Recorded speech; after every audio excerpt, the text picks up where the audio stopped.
Mas Ramdan ini ngomongin Serawung Kampung kayak manajer produksi TV aja.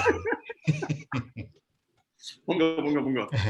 Jadi, selamat siang, lanjut saja. Ini kita memiliki tamu yang juga istimewa untuk sesi kedua yang langsung ini ada Mas Agung Wibowo, Mas Erwin Nugroho, dan Mbak, maaf ini, waduh ini Mbak Diantri. Mbak Dian. Terima kasih sekali. Mungkin saya pertama langsung saja akan memberikan ruang untuk Mbak Dian dulu ya. Silakan Mbak Dian. Terima kasih Pak Bambang. Apakah suara saya terdengar jelas? Jelas sekali. Ya. Oke, boleh saya share screen ya berarti. Ya. Oh, udah di-share dari sana, apa saya aja yang share? Biar lebih enak, nggak harus next. Nah, aku aja ya, biar nggak next-nextan. Namanya mana? Bisa. Oke. Jelas ya? Ya. Ya, terima kasih untuk Mas Ramdan juga teman-teman Panitia Serawung Kampung sudah mengajak saya terlibat dalam diskusi dari mulai pagi ini sampai besok ya, kalau nggak salah saya lihat di jadwal. Memang fokusnya adalah bagaimana kita semua berjejaring dan membicarakan kampung, lalu membicarakan apa yang bisa kita dorong untuk mulai mempelajari kampung lebih dalam atau mendorong mengadvokasikan kampung, itu yang saya tangkap ya. Pagi ini udah ada Pak Pur dan Pak Bakti. Kebetulan saya juga pernah ketemu beliau waktu itu, beliau pendamping teman-teman saya di IHS saat itu, jadi sudah familiar dengan Pak Bakti juga. Pak Pur dulu pernah jadi narasumber juga ketika saya mengerjakan studi untuk mengerjakan tesis untuk master program saya. Hari ini saya berbagi tentang sebenarnya gabungan antara apa yang sudah saya kerjakan untuk master tesis sama sekarang saya sedang mencoba memulai menulis disertasi saya. Jadi selama 20 bulan terakhir ini saya di Jakarta, terjebak sebetulnya karena pandemi, jadi nggak bisa balik ke US, dan akhirnya keterusan keasikan bekerja bareng teman-teman sekaligus melakukan riset tentang gerakan akar rumput, dalam hal ini satu organisasi di Jakarta yang bernama Jaringan Rakyat Miskin Kota atau JRMK, dan perjuangan mereka terkait keamanan bertempat tinggal atau keamanan hunian ya. Jadi hari ini saya akan bicara soal security of tenure and the alternative towards displacement. Jadi tentang apa sih opsi-opsi selain penggusuran. Mohon maaf sebelumnya slide-nya pakai bahasa Inggris karena ini untuk waktu itu pernah presentasi hampir mirip gitu. Jadi saya cuma tambahin dikit. Mohon maaf ya Mas Ramdan ya. Jadi kalau bicara soal apa sih itu security of tenure atau keamanan bertempat tinggal ya, itu adalah hak-hak yang dimiliki oleh setiap individu kan, untuk secara efektif dilindungi oleh negara atas praktek-praktek penggusuran. Ya, lalu biasanya itu dilindungi dalam bentuk apa? Yaitu bentuk penggusuran paksa yang dilakukan oleh negara atau dilakukan oleh swasta gitu, tapi biasanya pakai tangan negara. Dan UN Habitat sendiri memperluas definisi tersebut dengan memasukkan definisi tentang degree atau tingkatan dari hak yang dimiliki oleh pemilik lahan atau orang yang menempati lahan, bahwa dia tidak akan dipindahkan secara paksa, dan dia masih bisa punya hak untuk mengambil manfaat ya, menikmati atau mengambil manfaat dari lahan yang dia tempati atau miliki, dan manfaat ekonomi yang muncul dari situ. Nah, tapi kita tahu ya, tadi mungkin Pak Bakti juga, Pak Pur juga sudah mungkin menyebut sedikit soal ini tantangan ke depan, tentang bagaimana kampung dipahami, bagaimana posisi kampung dalam pembangunan kota, tapi juga apa sih sebetulnya kemudian tantangan bagi kampung ke depan. Dan Pak Bakti sedikit menyebut soal tadi alas hak kampung, lalu juga kecenderungan untuk meminggirkan kampung dari proses pembangunan kota. Nah, kita tahu bahwa proses penggusuran paksa itu sudah merupakan narasi yang dominan di banyak kota di Global South atau kota bumi bagian selatan ya. Nah, bahkan menurut UN Habitat itu lebih dari 15 juta warga dunia gitu ya setelah digusur sejak tahun 2000-an, dan bahkan untuk tentang waktu 2 tahun antara 2007-2009 itu ada lebih dari 4,5 juta orang terdampak penggusuran. Nah, kalau saya sendiri berargumentasi bahwa ada beberapa faktor yang mempengaruhi penggusuran itu terjadi ya. Saya melihat dorongan modernisasi, proyek-proyek modernisasi dan perubahan lingkungan atau dampak-dampak dari perubahan lingkungan dan yang saya sebut nanti penggusuran hijau, green displacement. Nah, apa itu proyek-proyek modernisasi? Jadi ada beberapa hal ya, kalau Leitner dan Shepard itu bicara bahwa ada 4 faktor yang mendorong transformasi kota, yaitu praktek neoliberalisme dalam urbanisme global gitu ya, terus ada desire atau hasrat untuk menjadi kota kelas dunia. Saya pikir Jakarta, dan mohon maaf bila saya terlalu Jakarta sentris hari ini karena memang riset saya di Jakarta, tapi beberapa kota besar di Indonesia seperti Jakarta, Surabaya, Makassar, Medan gitu ya, termasuk kota-kota besar yang memang punya aspirasi tadi itu menjadi bagian dari kota dunia. Terus lalu juga kecenderungan di sejak 2000-an tuh meningkatnya jumlah kelas tengah, dan dorongan-dorongan juga dari di push and pull factor gitu, pushnya juga dari kelompok-kelompok pengembang yang menawarkan konsep-konsep pembangunan sebagai kesempatan investment opportunity, kesempatan untuk berinvestasi gitu ya. Nah, dasar untuk menjadi kota kelas dunia ini kan tidak berdiri sendiri ya, kemudian dia dimobilisasi melalui suatu narasi yang sejak tahun 1999 itu menjadi narasi yang disebut slum free cities. Itu sebetulnya inisiasi yang digagas oleh UN Habitat dan World Bank yang tadinya memang berniat baik untuk mencoba mengatasi persoalan kekumuhan quote unquote di kota-kota di negara bagian selatan, dunia bagian selatan, global south cities ya. Tapi kemudian memang banyak sekali pemerintah kota-kota yang menerjemahkan cita-cita tadi itu secara harfiah gitu. Slum free cities artinya ya udah nggak ada pemukiman kumuh, digusur. Dan itu banyak sekali terjadi di kota-kota di negara-negara seperti India, Kenya, Zimbabwe, tapi juga di Indonesia kalau menurut saya ya. Lalu juga tadi ada peningkatan jumlah kelas tengah yang ada salah satu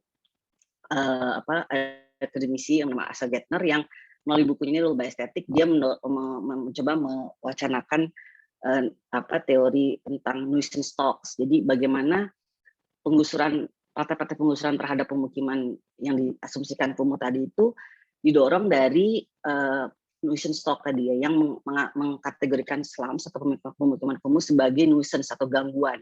Jadi dia sebagai lingkungan yang dianggap ilegal, kotor, jorok, penuh dengan aksi-aksi kriminal, gitu ya, terus merusak lingkungan, dan diasosiasikan dengan warganya yang pasti tadi nggak bisa taat aturan, hidupnya kotor gitu ya. Nah itu kemudian berjalan bersisian ya. Jadi ada tadi desakan atau aspirasi kota untuk jadi kota kelas dunia, lalu juga meningkatnya kelas tengah yang kemudian punya perspektif tersendiri terhadap slums. Nah, kalau di India lebih menariknya lagi bahwa tentang 10 tahun terakhir, riset dari Ban Gautam Ban ini menunjukkan bahwa pelaku penggusuran tidak hanya pemerintah per se gitu ya, atau developer melalui praktek jual beli gitu ya, tapi juga court atau pengadilan. Karena kalau dari nuisance stock itu kemudian riset mereka berdua di Delhi, kelas tengah kemudian punya persepsi bahwa slums atau pemukiman kumuh di sebelahnya adalah sumber persoalan, lalu mereka mengajukan tuntutan ke pengadilan minta itu digusur, dan itu disetujui atau di approve gitu ya, appeal-nya oleh court. Dan beberapa tahun terakhir di India itu justru praktek penggusuran itu muncul dari hasil keputusan pengadilan. Nah, selain itu tadi juga ada praktek tadi menjadi aspirasi kota dunia juga didorong tadi kan praktek-praktek neoliberalisme yang memanfaatkan event-event internasional atau media events kayak World Cup, terusnya SEA Games, Asian Games, terus Olimpiade gitu ya. Kita tahu di Olimpiade di LA ataupun di Jepang juga banyak penolaknya gitu, karena tahu bahwa mega-mega events ini biasanya mendorong praktek-praktek penggusuran. Karena tadi events ini dianggap sebagai kesempatan untuk membangun image-image internasional dan dianggap bisa mengundang investasi yang dengan investasi tadi itu dibangun infrastruktur yang bisa mendorong percepatan ekonomi di kota-kota tadi. Padahal kita tahu banyak sekali praktek kota-kota yang kemudian menggunakan mega events ini sebagai momen pembangunan. Setelah event itu selesai, kebingungan bagaimana memanfaatkan itu. Di kita misalnya kota di Palembang, di Sumatera ya, ketika setelah Asian Games juga banyak sasana-sasana stadion-stadion yang nggak terpakai gitu, atau LRT yang tidak difungsikan secara maksimal hanya karena waktu untuk memfasilitasi Asian Games. Sekarang kita mau ada PON di Papua, saya juga punya kritik terhadap itu, tapi itu tadi banyak bahwa mega event sih dorong untuk sebagai tadi wacana untuk menjustifikasi pembangunan yang sebetulnya itu mainan baru untuk orang-orang yang bergerak di misalnya di usaha konstruksi gitu ya, proyek istilahnya. Nah, tadi seperti saya sampaikan bahwa mega event ini memang mendorong praktek-praktek marginalisasi atau penggusuran terhadap kelompok miskin gitu ya. Jadi banyak sekali keluarga, lebih dari 200.000 keluarga kehilangan tempat tinggal gitu ya, baik di Delhi, di Cape Town setelah World Cup, lalu juga di Brazil.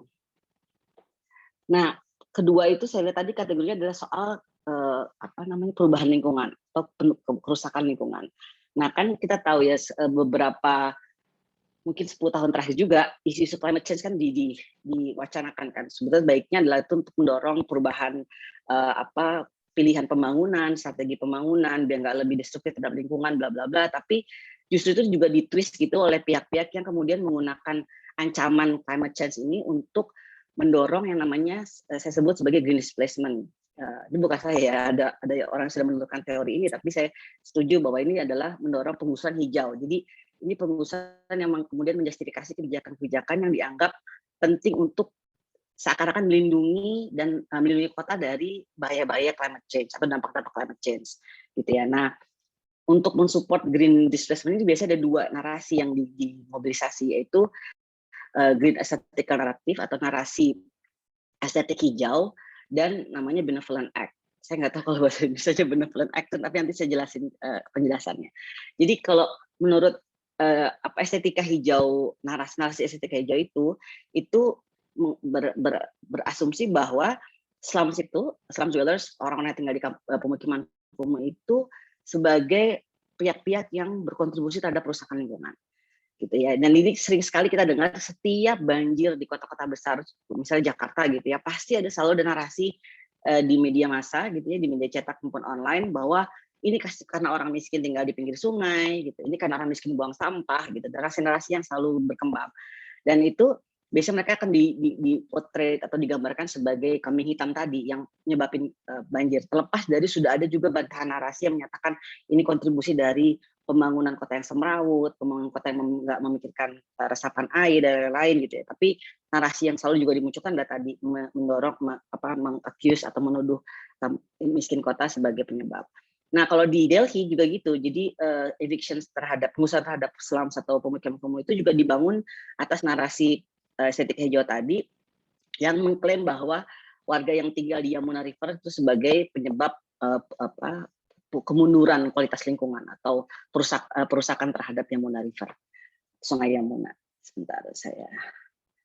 Nah, kalau di Jakarta sendiri kita tahu ya, contoh yang paling dini gitu ya, recent gitu ya, akhir-akhir ini kita tahu 2015-2016 ada penggusuran yang masif di Kampung Pulau dan Bukit Duri. Nah, itu juga kan narasi yang dibangun waktu itu karena banjir. Mereka dianggap penyebab banjir, terlepas bahwa setelah mereka digusur, dibangun normalisasi, tetap aja banjir. Jadi nggak terjawab tuh tuduhan-tuduhan waktu itu.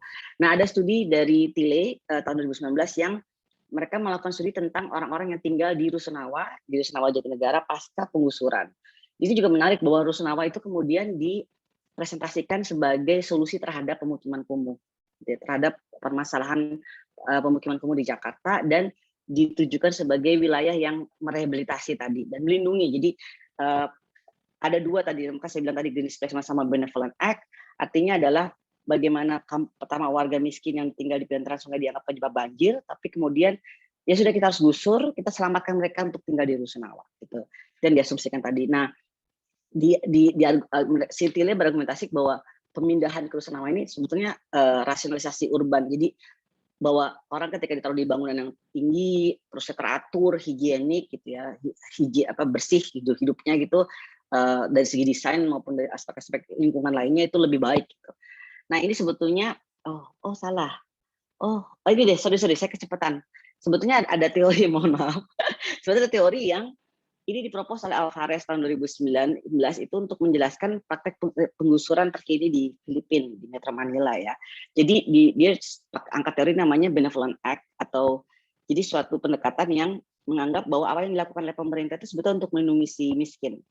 Jadi misalnya dilindungi dari pinggiran sungai atau dilindungi dari pinggiran laut supaya nggak kena tsunami atau apa gitu. Jadi sebetulnya untuk alasan pemindahan atau penggusuran mereka. Nah, Danger Jones ini atau walilah yang dianggap bahaya ini dianggap atau diargumentasikan sebagai hal yang menguntungkan, membawa manfaat buat si miskin karena diselamatkan oleh negara gitu ya. Tadi contohnya yang Nah, untuk penelitian saya fokus terhadap kampung dan bagaimana kemudian warga, kalau tadi Pak Bakti sama Pak Pur menyampaikan mereka dalam aksi kesehariannya juga melakukan upaya-upaya perlawanan walaupun itu seperti kayak silent encroachment. Kalau fokus riset saya adalah kolektif movement gitu ya, kolektif mobilization dari rakyat miskin untuk mencoba men-challenge itu. Nah, terkait kampung sendiri saya punya pemahaman bahwa kampung menurut saya itu adalah ruang antisipasi ya. Jadi dia ruang-ruang yang organik yang tumbuh dari reaksi intens dari penghuninya dan kegiatan penghuninya. Jadi saya pikir itu yang sebetulnya penting dipertahankan, itu fluiditas atau cairnya kampung ya. Fluid gitu, jadi bisa bergerak sana kemari, dinamis gitu, di mana ruang fisik, ekonomi dan sosial itu bercampur dan pada dasarnya itu menyediakan kekuatan kepada dan kesempatan kepada penghuninya untuk bisa survive gitu ya. Kalau tadi kan dibilang bagaimana manfaat kampung terhadap residensinya atau penghuninya. Nah, di Jakarta kita tahu praktek-praktek penggusuran tuh sudah lama terjadi gitu ya, dan ini sebetulnya fokus masa tesis saya tentang penggusuran di Jakarta. Kebanyakan setelah orang digusur dipindahkan ke Rusunawa yang dianggap tadi sebagai solusi terhadap slums gitu ya sampai saat ini. Ini Rusunawa Jatinegara, ini 16 lantai dari warga yang tinggal di pinggir Sungai Ciliwung lalu dipindahkan ke sini tadi dengan hasil riset terpilih yang ya banyak catatan seperti persoalan dari situ. Nah, kalau saya berargumentasi sebetulnya fakta penggusuran di Jakarta itu disebabkan oleh beberapa faktor. Saya pikir ada intensifikasi stigma. Jadi kampung itu kalau tadi dari paparan Pak Pur, Pak Bakti, kampung sudah dikenal di zaman dulu, tapi juga lekat dengan stigma yang derogatory atau stigma yang merendahkan gitu ya. Kampung dianggap kalau zamannya Belanda kan anomali, pribumi gitu ya, segala hal yang buruk, penyakit datang dari situ. Jadi membenahi kampung itu sebagai tujuan untuk memproteksi diri Belanda sebetulnya, orang-orang Belanda, bukan tujuan untuk meningkatkan kualitas hidup orang kampung itu sendiri. Nah, dengan narasi yang sejak tahun 99 untuk slum free cities, maka kampung itu dibebankan tambahan stigma gitu ya. Ada tujuan lagi untuk menyingkirkan, untuk menghapus slums. Dan faktor kedua adalah kampung sendiri nggak dipahami sebagai cara hidup gitu atau sebagai ruang hidup. Dan ketiga tadi pressure untuk modernisasi Jakarta, dan itu menjadi alasan utama kalau menurut saya tren penggusuran di Jakarta. Nah, ini ada semuanya male governors gitu ya, semuanya laki-laki. Saya penasaran kapan gubernur perempuan bisa menjadi pemimpin Jakarta. Itu bukan kode ya, bukan kode untuk yang dari Surabaya. Nah, ini ada Pak Sutioso, Fauzi Bowo, Joko Widodo, Ahok dan Pak Anies terakhir. Dan saya lihat sebetulnya pendekatan mereka terhadap kampung itu lanjutan dari apa yang sudah dimunculkan di sejak zaman kolonial ya. Tadi seperti saya sampaikan, ada stigma yang double atau ada tambahan stigma gitu ya, yang memperkuat hasrat untuk memperbaiki kampung gitu melalui proyek-proyek beautifikasi atau mempercantik kampung. Nah, sejak zaman kolonial atau penjajahan Belanda sudah ada namanya Kampung Improvement Program ya. Itu zamannya waktu itu Muhammad Husni Tamrin selaku anggota DPRD mempropos itu. Sebetulnya dia kepentingannya adalah bagaimana kualitas hidup warga kampung di saat itu meningkat dan tapi tanpa merusak jalinan sosial, merusak karakter kampung. Itu pesannya dia waktu itu. Dan saat itu memang KIP masih dilaksanakan secara top down polisi ya. Jadi memang kebijakan yang satu arah dari pemerintah Belanda saat itu. Lalu dicoba digalakkan lagi di zaman Ali Sadikin ketika Pak Ali Sadikin melihat fenomena urbanisasi, makin banyak orang pindah ke Jakarta, dia lalu muncul dengan namanya KIP atau namanya Bapem MHT di sponsor oleh World Bank. Ini juga jadi jargonnya World Bank sama jualannya karena waktu itu memang menang Aga Khan Award ya. Tapi catatan dari kebijakan saat itu adalah bahwa dia tidak menyasar persoalan alas hak tanah atau jadi akhirnya menciptakan tadi yang sampai saat ini disebut kampung-kampung ilegal sebagiannya. Lalu zamannya Sutioso pendekatan terhadap kampung penggusuran dipindahkan ke Rusunawa. Zamannya Fauzi Bowo itu dua, dia untuk kampung-kampung yang dianggap legal nggak punya persoalan tata ruang, nggak punya persoalan alas hak, itu dia pendekatannya MHT plus. Jadi mengutip programnya Muhammad Husni Tamrin lalu Ali Sadikin ditambah dengan kata plus perbaikan fisik gitu ya. Dan juga sebagian penggusuran untuk yang dianggap ilegal. Sekali lagi tidak mengadres soal isu sekuritas atau keamanan bertempat alas hak. Lalu jawaban Jokowi Ahok juga dicoba nih namanya kampung deret. Sama seperti sebelumnya physical upgrading hanya membangun fisik. Waktu itu sifatnya bantuan hibah sebesar 53 juta setiap rumah. Nah, tuh lalu pemilik rumah akan menambah berapa biaya yang diperlukan untuk memperbaiki rumahnya. Yang saya lihat sih hasil pengamatan saya itu fokusnya ke fasad ya. Fasadnya jadi ke rumah Betawi gitu. Beautifikasi. Nah, terus lalu pendekatan lainnya adalah penggusuran. Di zaman Anies Baswedan ada perubahan menyasar persoalan kampung gitu ya. Jadi Pak Anies mencoba menawarkan pendekatan namanya CAP-CIP, Community Action Plan atau Collaborative Implementation Project, di mana ada proses kolaborasi antara pemerintah dan warga, juga orang-orang yang terlibat atau pihak-pihak yang terlibat dalam penataan kampung, bagaimana warga dijadikan center atau pusat merumuskan tentang apa yang ingin diperbaiki dari wilayahnya.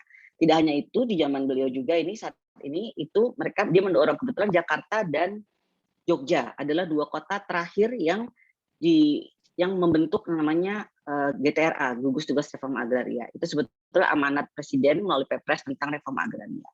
Nah, melalui gugus tugas ini kemudian Anies juga mencoba menyasar isu alas hak, walaupun itu memang menurut saya isu yang sangat sensitif ya, dan berhasil dihindari oleh pemimpin-pemimpin sebelumnya. Kita lihat apakah Anies berhasil mengadres ini.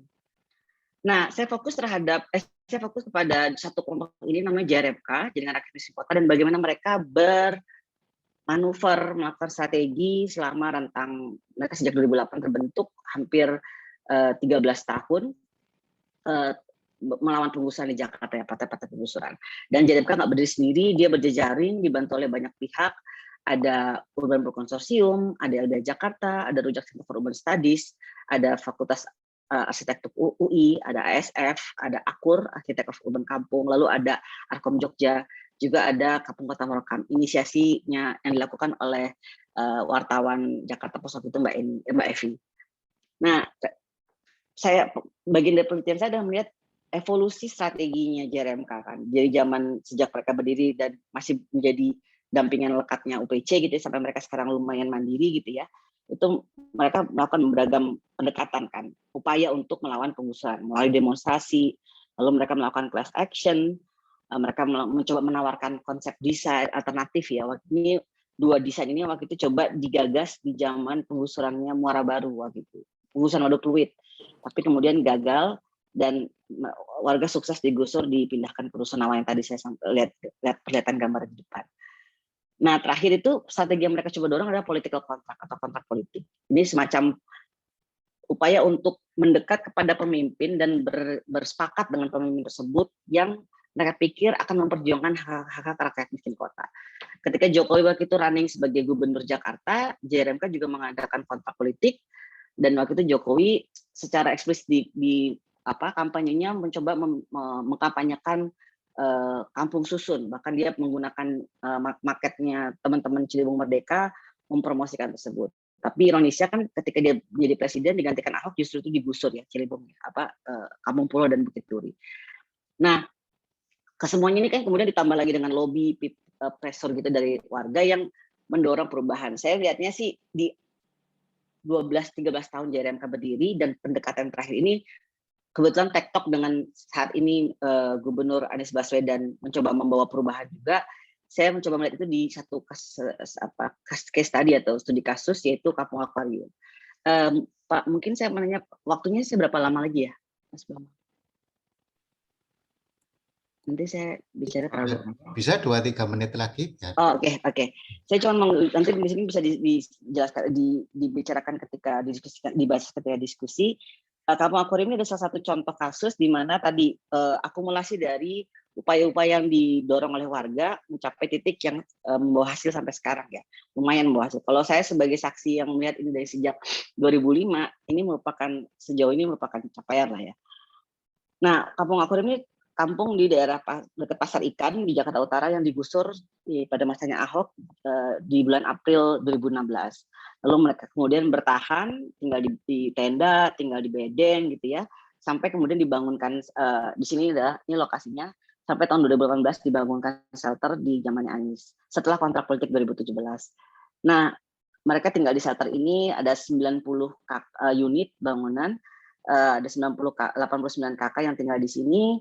Dari sekitar 400-an kakak ya, 241 unit itu yang tergusur. Jadi setelah pasca gusuran, sebagian ada yang balik ke kampungnya karena trauma, sebagian pindah ke rusun yang ditawarkan oleh Pemda, sebagiannya bertahan dan mencoba memperjuangkan haknya atas hunian layak. Mereka kemudian bekerja sama dengan tadi ada Rujak Center for Urban Studies yang secara intensif mendampingi, juga JRMK tentunya sebagai bagian dari networknya tadi, lalu juga UPC dan teman-teman yang lain LBH ya. Lalu mereka coba mendorong konsep tadi nih, desain alternatif yang disusun bersama warga selama interaksi hampir 4 tahun terakhir ya, sejak 3 tahun terakhir lah desain itu, sejak 2017. Lalu 17 Agustus tahun lalu groundbreaking, ini pertama kalinya gubernur kemudian mengesahkan desain ini dan mendorong nih ketok palu, kita akan bangun ini selama setahun ke depan. Ini desainnya. Lalu menariknya adalah ketika proses pembangunan mau dimulai, warga sendiri yang kemudian secara kolektif merelokasi dirinya. Jadi mereka menata ulang tadinya shelter yang bentuknya U karena harus ada pembangunan di situ. Mereka insist nggak mau pindah karena mereka, kalau saya bilang mereka menjaga mimpi ya. Ini kan proses yang pertama kali saat katanya pemerintah akan akomodatif, tapi mereka kan nggak tahu berdasarkan pengalaman bertahun-tahun penggusuran, mereka khawatir kalau mereka pergi tidak akan dibangun, lalu mereka mencari cara supaya tetap bisa di situ. Akhirnya mereka mengatur sendiri, menata ulang dari yang bentuknya U, dihilangin 2, tinggal 1 itu mereka tinggal garis begini, mereka kemudian menata ulang yang tadinya satu keluarga tuh bisa cuma 3x3 itu jadi 2 keluarga gitu ya. Nah, sekarang ini dulu ketika zamannya shelter, ini sekarang bangunannya. Dan tanggal 17 Agustus lalu itu Gubernur DKI Jakarta meresmikan 2 tower yang terbangun, Blok D dan Blok B, yang sekarang ini mulai ditempati oleh warga. Ini bangunannya, dan menariknya adalah apa kemudian sih yang beda gitu yang. Nah, ini kan saya bilang tadi akumulasi dari apa yang diperjuangkan oleh warga, khususnya soal bagaimana membangun kampung di dalam bentuk yang beda, tapi tetap terjaga gitu ya. Dan kalau teman-teman nanti lihat desainnya itu bagaimana bangunan, kalaupun memang bangunan susun merupakan sesuatu yang keniscayaan gitu ya dengan persoalan Jakarta dan ketiadaan ruang, maka desain yang dicoba disusun bersama warga ini adalah warga yang ingin tetap relasi mereka terjaga, mereka tetap ingin ada kebersamaan yang terjaga, mereka ingin tetap bisa berkegiatan ekonomi, yang semuanya itu biasanya tidak terfasilitasi di desain yang rusunawa. Dan yang paling penting juga ke depan ini warga yang akan mengelola melalui koperasi. Kepemilikan juga sedang diperjuangkan itu untuk bisa dimiliki oleh koperasi. Jadi tadi seperti Pak Bakti sampaikan, collective ownership yang sebut juga didorong oleh teman-teman ini untuk mencoba meyakinkan bahwa ini adalah salah satu celah atau cara untuk menjamin keamanan bermukim untuk jangka panjang ya. Dan manajemennya pun dikerjakan secara kolektif oleh koperasi. Yang juga terobosan karena biasanya kan rusunawa itu oleh namanya UPRS dan Dinas Perumahan. Ya, itu saja dulu dari saya. Mudah-mudahan nanti bisa diskusi terkait apa yang dipresentasikan. Terima kasih. Oke, terima kasih sekali Mbak Dian. Ini tampaknya ini sambung ini dengan tadi ya, diawali oleh pertanyaan-pertanyaan kritis dari Pak Bobi tadi, dan itu ditajamkan dengan kasus bagaimana ya real yang dihadapi kampung kita ya, yang ditampilkan oleh Mbak Dian itu.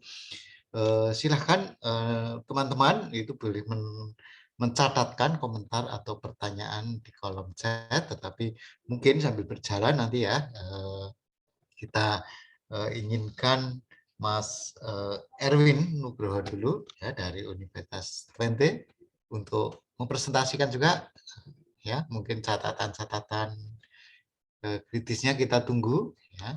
Baik, terima kasih banyak Pak Bambang untuk kesempatannya. Saya coba sharing screen-nya ya. Mudah-mudahan sudah terlihat. Aman, Coba Mas. saya full. Sudah, Ya, ya. baik, coba saya full screen. Ya. Baik, selamat siang Bapak, Ibu, rekan-rekan semuanya. Sekali lagi terima kasih Pak Bambang, Mas Ramdan untuk kesempatannya. Pertama-tama saya ingin mengucapkan terima kasih ya atas undangan untuk bisa berpartisipasi dalam Serawung Kampung Kota edisi ketiga ini. Ini merupakan sebuah kehormatan juga kebahagiaan bisa ikut terlibat dalam diskusi dengan Mbak Dian, Mas Agung, serta tadi sebelumnya Prof. Bakti Setiawan dan Prof. Purnawan Basuntoro. Setelah sedikit berbagi mengenai minat riset saya. Saya sebenarnya belum pernah mampir ke Solo ya. Ada niatan tahun ini mau pulang ke Indonesia, tapi agak tertunda karena pandemi. Tapi selama berapa bulan sejak awal tahun ini, saya cukup banyak menyimak kegiatan diskusi dari Kampung Nesia. Jadi ini kesempatan yang baik, sama saya sangat terkesan untuk bisa terlibat dalam diskusi ini. Juga ingin menyampaikan salam solidaritas untuk rekan-rekan dimanapun berada, terutama yang di Indonesia. Di tengah-tengah waktu yang menantang sama kondisi yang masih sulit dengan pandemi, kita masih bisa berdiskusi. Pertama, perkenalkan saya Erwin Nugraha, saat ini berbasis di Universitas Twente di Belanda sebagai peneliti pasca doktoral. Saya juga Research Fellow di Resilience Development Initiative, think tank research organization di Bandung. Pada kesempatan ini saya ingin sedikit berbagi mengenai minat riset saya sejak beberapa tahun terakhir ya. Judul yang saya coba pengen angkat adalah Kampung di Pinggiran Krisis Iklim. Saya akan coba ngulas ini dalam sekitar 10 menit ke depan dalam 3 subtopik singkat, krisis iklim, sekuritisasi, dan batas perkotaan. Supaya ini bisa jadi bagian dari diskusi Serawung Kampung Kota, serta tadi menjawab pertanyaan besar mengenai masa depan perkotaan dan tantangan kampung serta perkotaan ke depan. Itu kayaknya pertanyaan cukup sulit untuk bisa kita jawab dalam satu sesi. Kayaknya mungkin butuh waktu riset yang cukup panjang. Tapi juga mudah-mudahan bisa jadi bagian yang saya suka dari ulasan edisi ketiga ini adalah proses dokumentasi terhadap kota yang harus tumbuh dengan bekal pengetahuan terhadap pengetahuan warga terhadap kota. Saya coba ya. Jadi pertama, krisis iklim. Jadi sebenarnya fokus riset utama saya adalah politik dan adaptasi perubahan iklim. Di mana sejak 12 tahun yang lalu saya mulai meneliti bidang ini sebagai praktisi kemanusiaan di salah satu NGO di Indonesia, di mana saya coba memfasilitasi perencanaan dan aksi perubahan iklim di Indonesia. Kami berfokus pada kota-kota kecil dan menengah yang seringkali terabaikan dalam logika, politik, dan produksi pengetahuan dalam perubahan iklim. Jadi kalau Bapak, Ibu, rekan-rekan semuanya lihat, ini beberapa contoh kota kecil menengah yang mungkin kita jarang dengar gitu. Selama ini mungkin dengarnya kota-kota besar kayak Jakarta terus yang kita dengar. Pemindahan ibu kota ke Jakarta, ibu kota negara dari Jakarta ke Kalimantan Timur untuk menyelamatkan ibu kota dan masa depan Indonesia. Tapi kota-kota kecil dan menengah ini yang kadang terpinggirkan dalam politik dan produksi pengetahuan perkotaan terkait dengan perubahan iklim. Jadi saya mulai bantu sekitar belasan kota ini dalam memahami bagaimana perubahan iklim berdampak ke kotanya, serta membangun mobilisasi dan konsolidasi dengan warga. Kita juga tidak bisa pungkiri bahwa perubahan iklim sudah terasa dampaknya secara global, dan Indonesia, masing-masing wilayah dan negara punya dampak yang berbeda. Kalau kita lihat di Indonesia, sebagian yang kita amati adalah variabilitas iklim yang berkontribusi terhadap cuaca ekstrim, mengancam alokasi sumber daya air, kenaikan permukaan air atau yang mengancam biota lautan, serta kenaikan muka air laut di permukiman pesisir. Tapi dari kota-kota kecil dan menengah inilah kita bisa membantu mengetahui bagaimana pengetahuan terhadap perubahan iklim dibangun, negosiasi pengetahuan terhadap dampak perubahan iklim itu dibentuk, setelah kolaborasi dinegosiasikan. Dan sampai dengan tahun lalu, setidaknya kota-kota kecil dan menengah ini yang representasinya sangat kecil dalam akumulasi pengetahuan di tingkat global. Biasanya umumnya jurnal akademik atau literatur akademik itu lebih banyak in favor terhadap kota-kota menengah ataupun besar. Jadi salah satu minat dan interest saya adalah untuk membangun dan mengembangkan pengetahuan dari kota-kota kecil dan menengah, apakah berbeda, bagaimana itu berbeda, dan bagaimana kontribusinya terhadap perubahan iklim. Tapi sejak beberapa tahun terakhir ketika saya menggeluti politik dan adaptasi perubahan iklim di kota-kota kecil dan menengah ini, keterlibatan saya makin mendalam untuk menelusuri dan menggali bagaimana kampung di kota-kota kecil dan menengah ini itu pengetahuan perkotaannya dibentuk dan dinegosiasikan gitu. Jadi pada awalnya saya secara umum mengenai adaptasi perubahan iklim, tapi makin dalam saya menggali tentang adaptasi perubahan iklim, makin butuh saya untuk makin banyak belajar tentang sejarah kampung, politik, negosiasi perkotaan, dan produksi pengetahuan dari dan melalui kampung gitu. Dan kalau kita pahami juga krisis pandemi COVID-19 ini yang masih kita hadapi saat ini mungkin bukanlah krisis terakhir yang akan kita hadapi. Gitu. Dalam jangka panjang, krisis iklim akan menjadi ancaman yang nyata baik terhadap semua kota-kota pesisir dan kampung-kampung di Indonesia. Namun seringkali dari asesmen terakhir juga pengetahuan dari kota-kota inilah yang seringkali terabaikan. Jadi sekali lagi representasinya sangat rendah dan penelusuran saya terhadap kota-kota kecil ini makin memperdalam interest saya untuk melihat kampung dilihat secara langsung sebagai objek kontestasi pengetahuan perkotaan. Hal ini juga sejalan dengan komitmen terakhir saya dengan teman-teman dari kumpulan esai kami yang kami terbitkan tahun lalu berjudul Overlooked Cities atau kota-kota yang terabaikan. Jadi kami memandang bahwa terabaikan itu tidak serta-merta diabaikan, tapi terabaikan tidak didefinisikan sebagai oleh keheningan atau ketidakhadiran, tetapi merupakan proses yang dipenuhi dengan peranggapan, prasangka, prioritas, dan harapan. Jadi terabaikan mungkin disengaja atau tidak disengaja, tapi dapat dipahami sebagai suatu pengabaian itu sendiri. Dalam kaitannya dengan kampung, kota-kota yang terabaikan atau overlooked cities, itu saya gunakan sebagai framework berpikir saya untuk memahami dan melihat perkotaan dengan kartografi yang berbeda. Bagaimana melihat dari kampung bisa mengganggu atau mengubah pengetahuan kita terhadap kota, dan apa implikasi yang bisa kita bawa untuk melawan hegemoni representasi pengetahuan perkotaan. Kemudian yang kedua, sekuritisasi iklim. Jadi minat saya adalah melihat rekartografi perkotaan dari kampung. Jadi lebih spesifik, saya coba mendalami selama beberapa tahun terakhir dan masih dalam proses mengenai salah satu program pemerintah nasional yang jadi komitmen besar, namanya Program Kampung Iklim atau Proklim gitu. Meskipun Proklim ini tidak serta-merta hanya untuk di kampung kota ya, ada juga di desa atau kampung di wilayah perdesaan atau kabupaten. Tetapi dari program ini yang saya ingin pahami bahwa bagaimana program ini itu membentuk menegosiasi pengetahuan perkotaan gitu.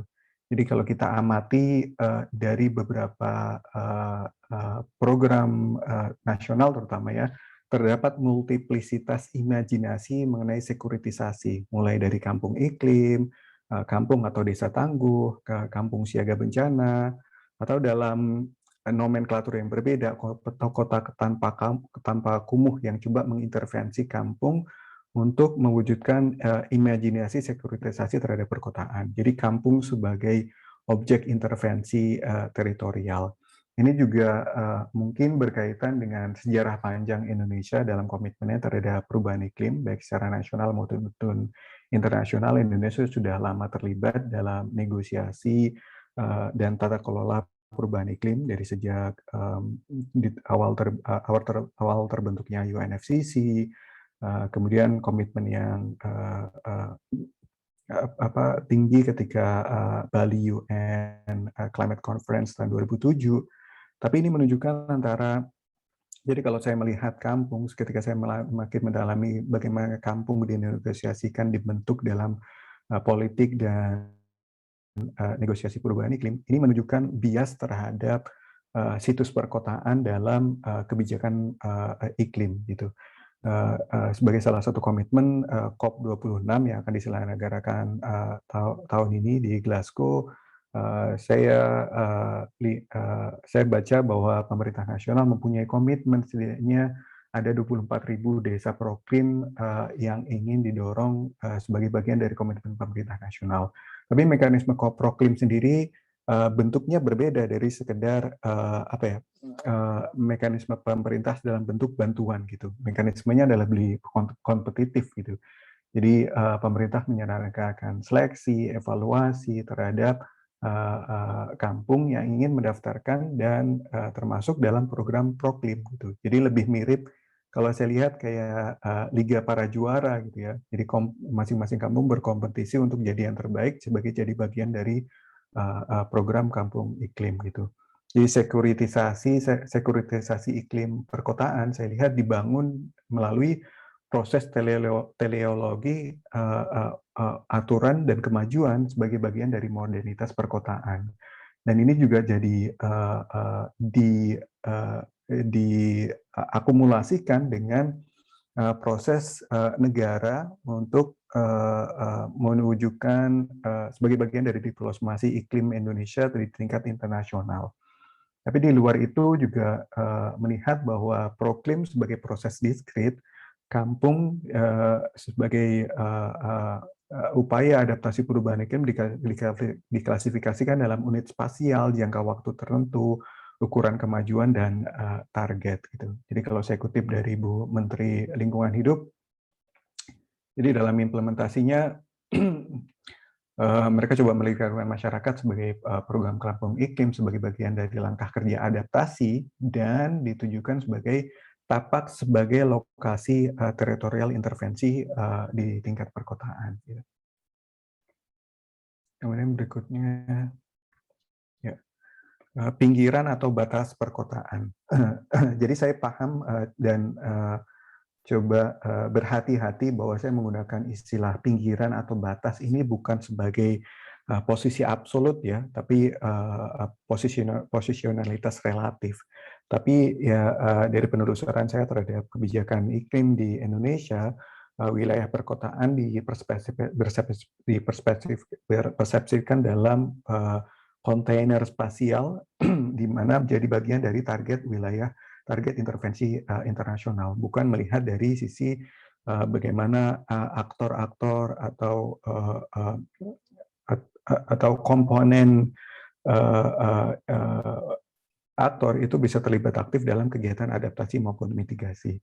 Jadi yang saya lihat, saya coba memahami bahwa batas atau pinggiran sebagai dinding perkotaan. Ya, bagaimana pengetahuan dibentuk dan dinegosiasikan, atau sebaliknya dari kampung wilayah perkotaan itu bisa menentukan logika, tindakan disiplin, dan intervensi otoritas di tengah-tengah krisis iklim.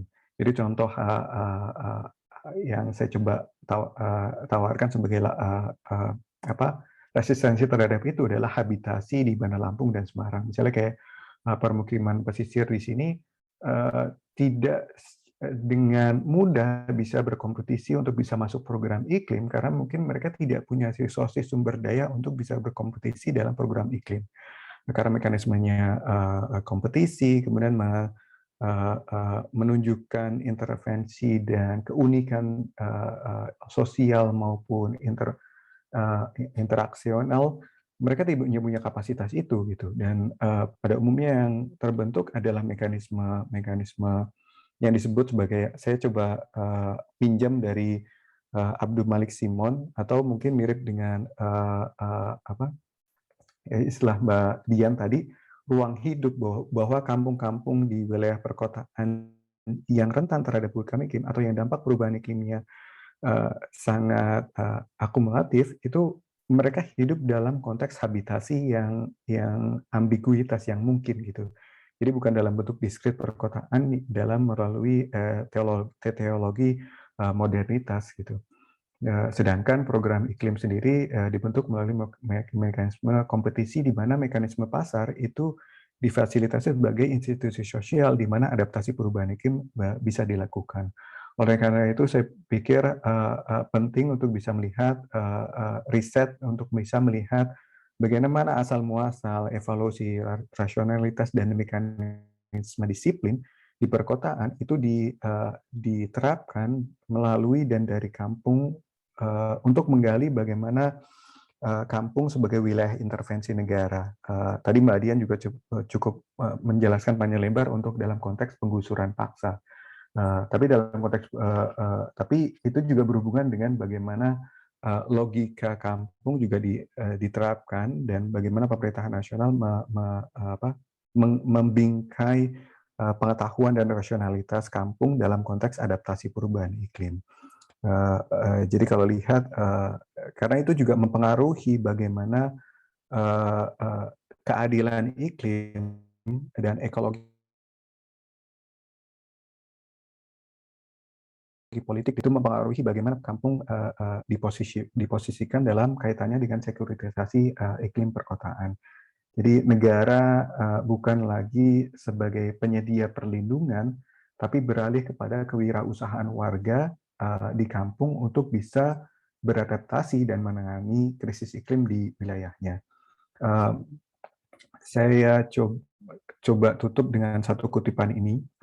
Jadi ini dari satu buku terbarunya Naomi Oreskes, Science on Emissions.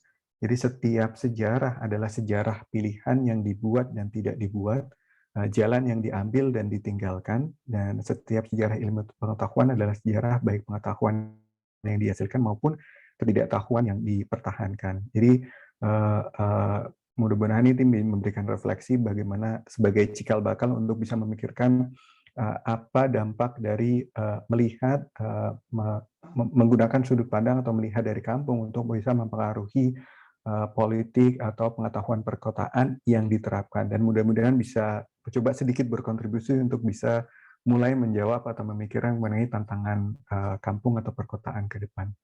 Saya kira itu saya kembalikan lagi ke Pak Bambang Kusumo. Terima kasih. Terima kasih sekali Mas Erwin Nugraha, ini luar biasa juga, ini sangat menarik menyimak ini ya. Saya pikir diskusi kita itu kayaknya panjang, tapi dalam satu garis ya, dimulai dari Mas Purnawan, Pak Bobi, dan Mbak Dian, dan sekarang juga mengupas lebih dalam lagi ya bagaimana. Tapi kota-kota, terutama kampung, kota-kota pinggiran di dalam respon berbagai isu yang mungkin bisa mengancam hidup kita bersama ya. Masih ada satu pembicara lagi ya, dan sudah banyak juga chat yang masuk gitu. Tapi mohon sabar sebentar, kita masih punya satu pembicara lagi, Mas Agung ya, dari Universitas ini, bahasanya susah ini, saya nggak tahu ini Le Roussel atau apa ini ya, dari Prancis ini. Silakan Mas Agung Wibowo. Tadi kita lihat juga ada Mas Marco juga ya. Silakan Mas Agung, maaf. Ya, terima kasih. Bentar, saya akan bagikan layar saya. Semoga bisa dilihat oleh rekan-rekan semuanya.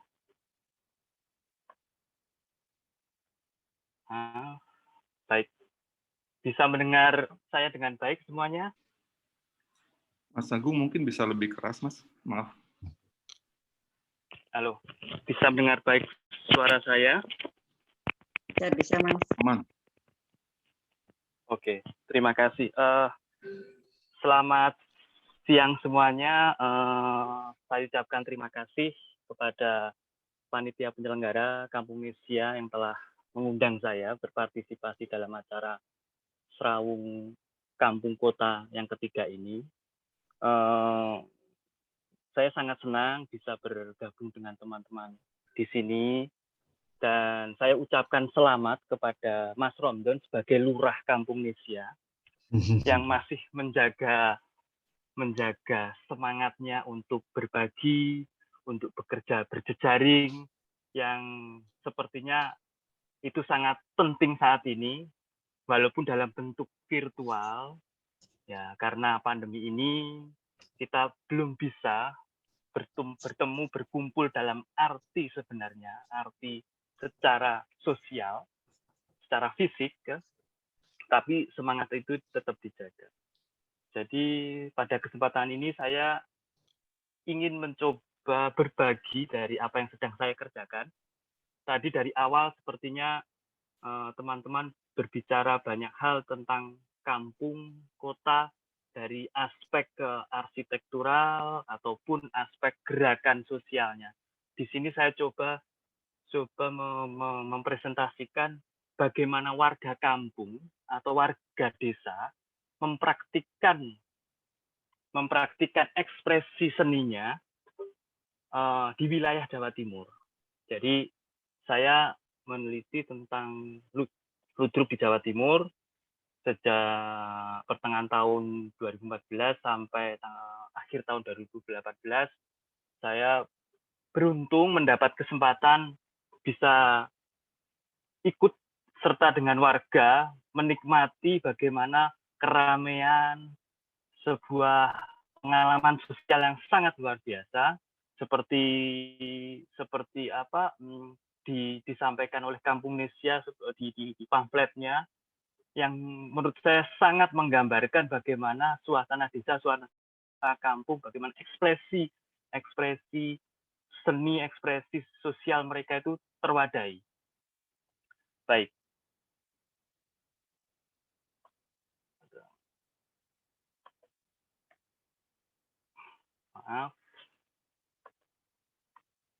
Maaf. Kenapa kok?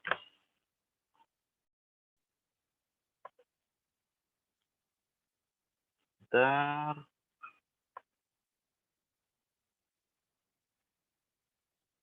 Baik, saya di sini ingin sampaikan ludruk itu sebuah teater rakyat yang hanya bisa kita temui di Jawa Timur. Di Jawa Timur pun tidak di seluruh wilayah Jawa Timur, ada di beberapa wilayah tertentu. Jadi 38 kabupaten kota di Jawa Timur itu tidak semuanya bisa kita temukan ludruk. Perlu kita ketahui di Jawa Timur terdapat keragaman budaya yang sangat kuat, yang sangat heterogen, dan juga keragaman etnis yang sangat penting. Berbeda dengan di Jawa Tengah ataupun di Jawa Barat, di Jawa Timur etnisitas ini sangat beragam. Mayoritas adalah orang Jawa dan orang Madura. Perlu diketahui juga dari beberapa survei atau yang pengamatan saya juga di lapangan, selain ludruk masih banyak seniman-seniman yang masih aktif seperti jaranan, reog, wayang kulit, tapi juga ada beberapa kesenian yang sudah mulai menghilang seperti ketoprak, wayang orang itu atau kentrung itu sampai saat ini sudah tidak bisa kita ketemui dalam acara-acara penyelenggaraan acara hajatan atau perayaan komunal di kampung. Perlu kita ketahui untuk ludruk ini disinyalir secara historis, disinyalir keberadaannya itu sudah ada sejak abad ke-13. Namun perkembangannya mulai bertumbuh dengan pesat itu pada awal abad 19. Dan perlu juga diketahui ludruk itu sangat memiliki perkembangannya memiliki hubungan yang sangat kuat dengan kondisi politik di Indonesia. Sejak zaman kolonial, Belanda ataupun penguasaan Belanda atau Jepang, ludruk pernah dilarang karena dianggap membangkitkan semangat untuk meraih kemerdekaan.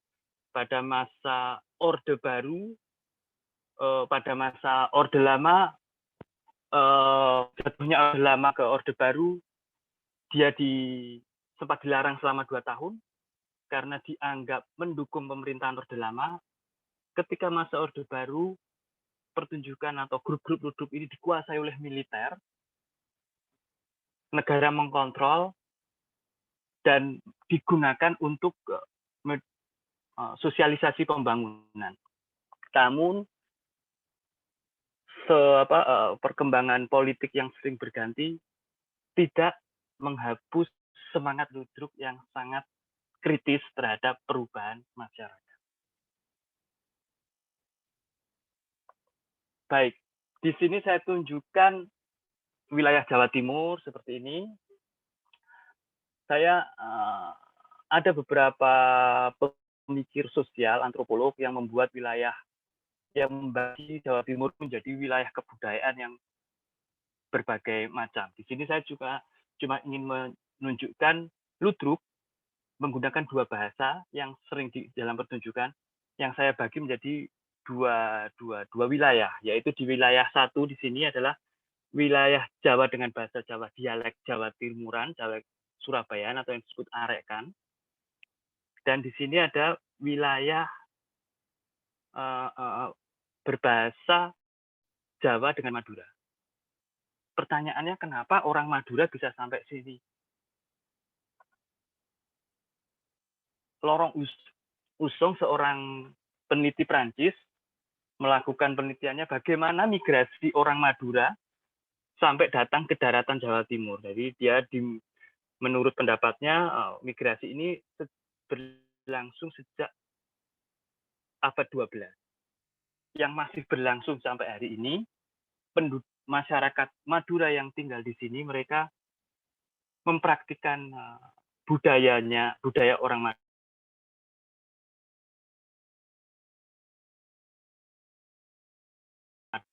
Lingkungannya yaitu orang Jawa. Baik, sebelum membicarakan ludruk dan masyarakat di Jawa Timur, saya ingin memberikan dua referensi klasik tentang hubungan masyarakat teater dan masyarakat. Yang pertama dari Jean Dauvignon, seorang sosiolog, antropolog, filosof, dan yang kedua Marcel Mauss. Mungkin yang ini sangat sudah dikenal oleh orang Indonesia, Marcel Mauss. Jean Dauvignon mengatakan le théâtre donc la société donc le théâtre. Artinya bahwa teater ada di masyarakat dan masyarakat ada teater. Artinya di sini ada dua muka tentang antara teater dan masyarakat yang menunjukkan hubungan yang kuat. Dan yang kedua, pemikir besar Prancis Marcel Mauss mengatakan bahwa l'art est un fait social total dans la société. Artinya seni adalah fakta sosial total dalam sebuah masyarakat. Fakta sosial total artinya sebuah kenyataan yang ketika kita ingin memahami sebuah seni, kita harus juga mempertimbangkan aspek-aspek yang ada di dalam masyarakat. Aspek ekonomi, politik, sosial, budaya, agama, filosofinya, kepercayaannya, ini juga harus menjadi pertimbangan kita. Bagaimana memahami masyarakat melalui teater, pertanyaannya? Banyak cara. Dilihat dari ceritanya, dilihat dari penontonnya, dilihat dari respon penonton terhadap pertunjukan. Dengan begitu, kita bisa memahami sebuah pertunjukan di atas panggung menjadi sebuah refleksi kehidupan sosial. Artinya apa yang berada di atas panggung mungkin tidak bisa kita lihat di kehidupan nyata, atau di kehidupan nyata ingin ditunjukkan di panggung dengan hal yang berbeda, dengan cara yang sangat simbolis. Baik, sekarang saya ingin sampaikan ludruk. Ludruk itu memiliki karakter utama. Sebuah pertunjukan ludruk itu memiliki sebuah pertunjukan yang sangat kompleks susunannya. Ada tarian, nyanyian, cerita yang tidak monoton artinya. Dan setiap bagian itu terpisah. Penonton tidak selalu harus menonton satu pertunjukan dari awal sampai akhir. Mereka bisa datang keinginan dia, berdasarkan keinginan dia, duduk hanya di bagian awal, bagian tengah, atau bagian akhir. Karena tidak ada satu kesinambungan antara beberapa babak. Kedua, improvisasi. Improvisasi ini merupakan ruh utama dari ludruk. Jadi pertunjukan ini mulai dari persiapan, pembagian peran, ceritanya, apa yang dikatakan di atas panggung itu sebuah improvisasi, semua total. penonton pun juga bereaksi secara lisan, secara improvisasi. Jadi improvisasi itu tidak hanya terjadi di atas panggung, penonton pun juga melakukan improvisasi. Dan yang ketiga, soal waria. Waria adalah aktor dominan yang mengisi panggung. Mereka adalah laki-laki yang berdandan perempuan. Waria ini menunjukkan sifat ambiguitasnya kepada penonton. Penonton tidak mudah menebak ini laki-laki, ini perempuan, ini siapa. Ini menjadi hal karakter penting dari waria. Waria ataupun cerita, semuanya itu dibungkus dalam karakter yang kritis, satir, dan lucu. Jadi orang itu kalau ngomong lucu pasti, oh ini lucu, ini menyindir. Ini karakter penting juga. Dan yang paling penting adalah ludruk memiliki kaitan kuat dengan publik antara penanggap adalah pengundangnya atau penonton. Ini nanti saya tunjukkan di bagian terakhir ini. Oke, di sini saya tunjukkan pertunjukan ludruk. Dari ini saya dua grup yang salah satu grup yang saya ikuti. Bagaimana pertunjukan dan dalam acara apa saja ludruk itu dipertunjukkan. Bisa Anda lihat, ada pernikahan, gitaran, syukuran, sedekah bumi, ruatan, giling tebu, HUTRI. Artinya di sini perayaan pesta itu ada beberapa macam. Yaitu perayaan pesta yang sifatnya individual, pernikahan, gitaran, dan sifatnya komunal, seperti ruatan desa, sedekah bumi. Semua kegiatan ini untuk kegiatan pesta pribadi diorganisasi oleh tuan rumah. Kalau komunal diorganisasi oleh panitia acara. Mungkin teman-teman yang bekerja dengan pendampingan di kampung sangat familiar dengan bagaimana orang kampung mempersiapkan acara,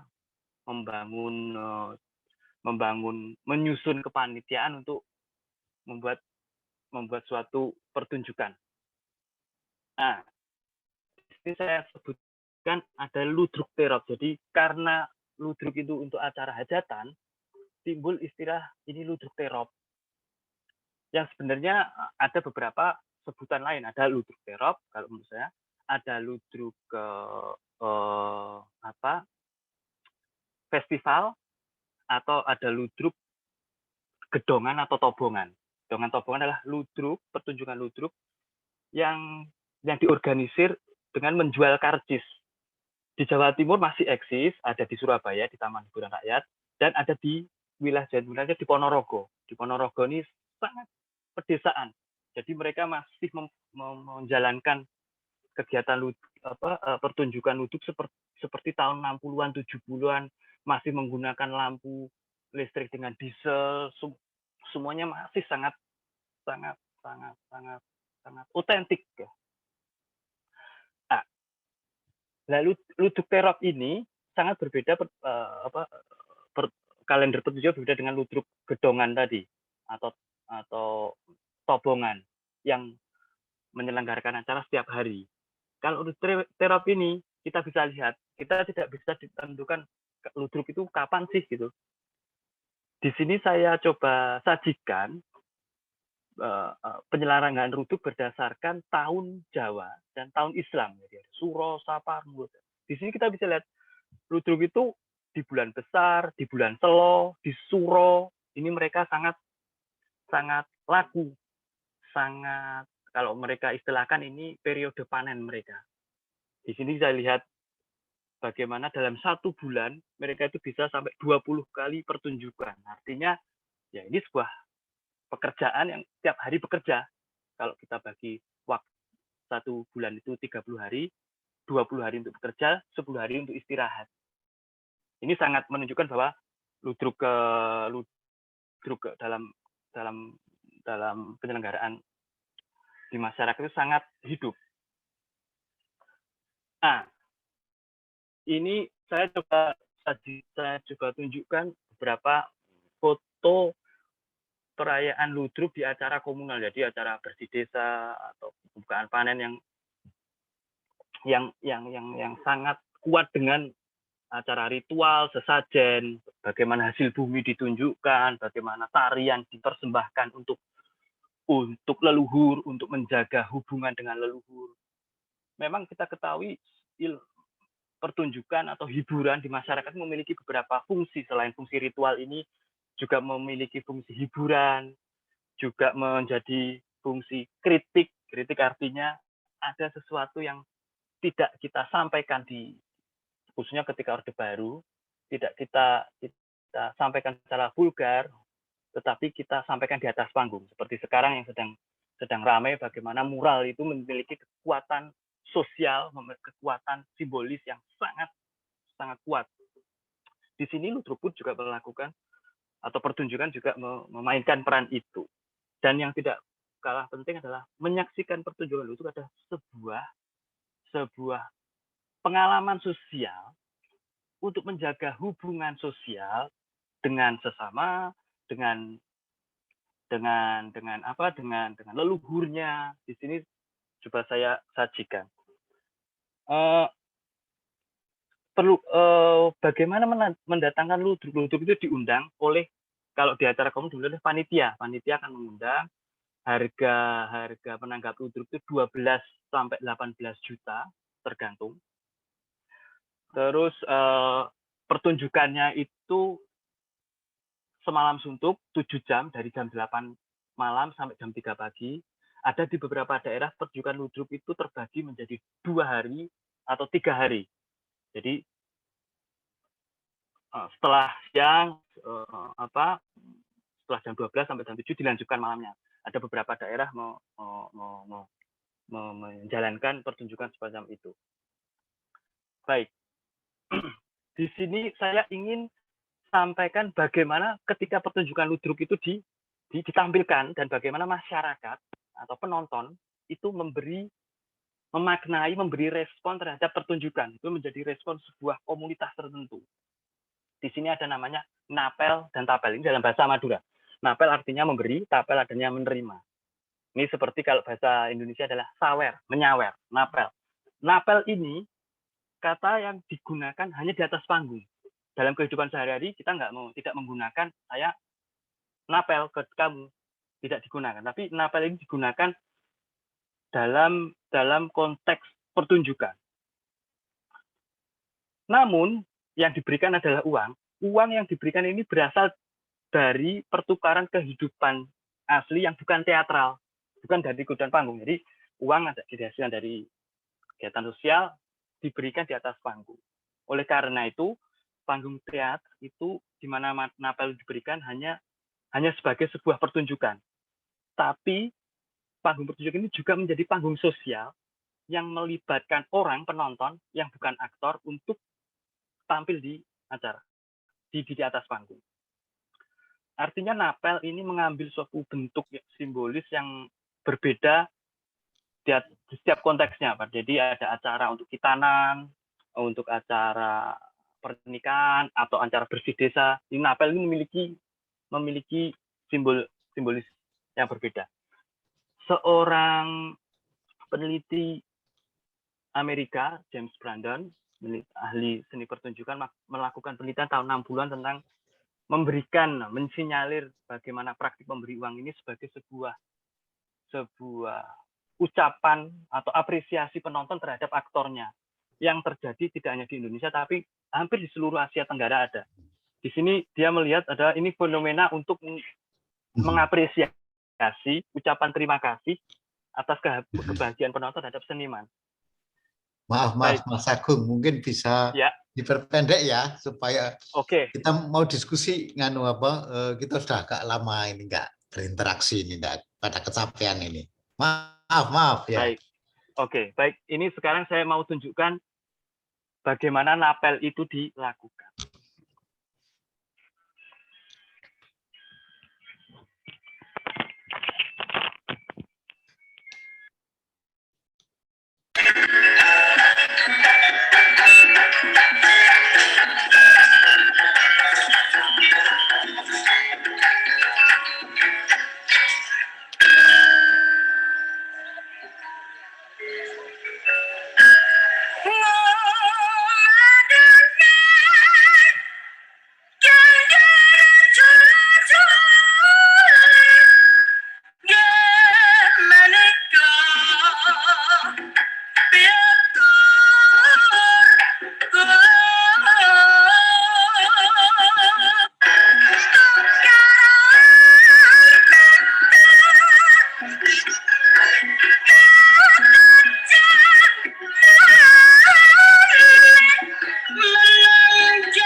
Nega isang nom tretan king nyoba kejumparan ka pasir teledurin. Neka dari gelaga. Eresan. Tingkal magibajar na latan apa. Pokong. Baik, ini saya tunjukkan bagaimana penonton naik ke panggung, memberikan uang, setelah memberikan uang, mengambil mikrofon dan memberi komentar. Ini saya tunjukkan bagaimana kata-kata dalam napel. Dalam bahasa Madura aslinya saya terjemah dalam bahasa Indonesia. Jadi secara umpulnya motivasi orang napel itu untuk memberi kepuasan dan apresiasi kepada aktor. Untuk mengapresiasi kualitas penyanyi atau penari. Selain itu, kata-kata ini juga menunjukkan bagaimana menghormati leluhurnya. Tapi juga kata-kata itu memprovokasi penonton lain untuk naik dan memberi saweran. Di sini terlihat seorang penonton yang naik itu menonjolkan presentasi mereka di atas panggung, di mana itu menjadi bagian kepribadian yang nyata, tapi ingin ditunjukkan dan dipamerkan. Ingin dipamerkan. Individu ini menampilkan ciri-ciri pribadi suasana yang menyenangkan, dan yang sangat menyindir. Artinya, individu bermain teatrikal di atas panggung dilakukan secara sadar. Mereka memilih secara sadar pemberi ini di atas pentas itu menjadi kesempatan untuk menunjukkan dirinya yang sebenarnya yang dia simpan dalam kehidupan nyata. Dalam nyata dia tidak ingin memamerkan siapa dirinya, tapi di panggung ini mereka seakan-akan memiliki ruang dan uang itu menjadi kesempatannya. Mereka berani memamerkan dan uang ini menjadi kesempatannya. Uang ini menjadi sebuah simbol kekuatan dan pengakuan. Kenapa uang penting? Karena di Indonesia saya ingin katakan bahwa uang dalam penyelenggaraan acara itu menunjukkan solidaritas dalam masyarakat. Solidaritas apa? Mungkin sekalian rekan-rekan sekalian sudah tahu bagaimana kita memberi praktek sumbangan kepada acara pernikahan. Kita membawa uang atau membawa barang untuk diberikan kepada tuan rumah. Sebagai kesimpulan saya ingin menunjukkan bagaimana praktik sumbangan ini sebenarnya dalam kehidupan nyata. Ini yang dipraktekkan oleh penanggap ludruk.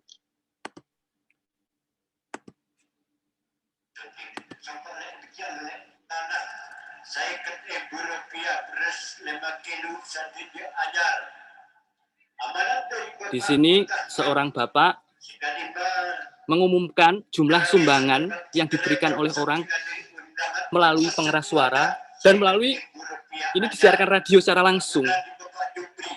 Artinya apa? Ini saya ingin menunjukkan bagaimana sifat paralel panggung ludruk itu mencerminkan sebuah kehidupan sosial yang sedang berjalan. Ya. Oke. Terima kasih atas kesempatannya. Iya, terima kasih sekali ini Mas Agung. Saya pikir menampilkan ludruk di tengah perbincangan kota ini sebetulnya kita mencoba ya memahami sebetulnya mungkin budaya-budaya kita yang tadi itu ada fluidity, ada kecairan dan sebagainya itu mungkin ya seperti ditampilkan di dalam ludruk ini. Ini sudah banyak sekali komentar chat yang masuk, ada beberapa yang sudah ditanggapi oleh Pak Bobi begitu ya, tetapi ini tadi saya tadi sudah tahu dan sudah ngomong ini ada Mas Marco, saya minta 2 menit atau sedikit Mas Marco kasih komentar. Mas Agung, screen-nya boleh di off, Mas?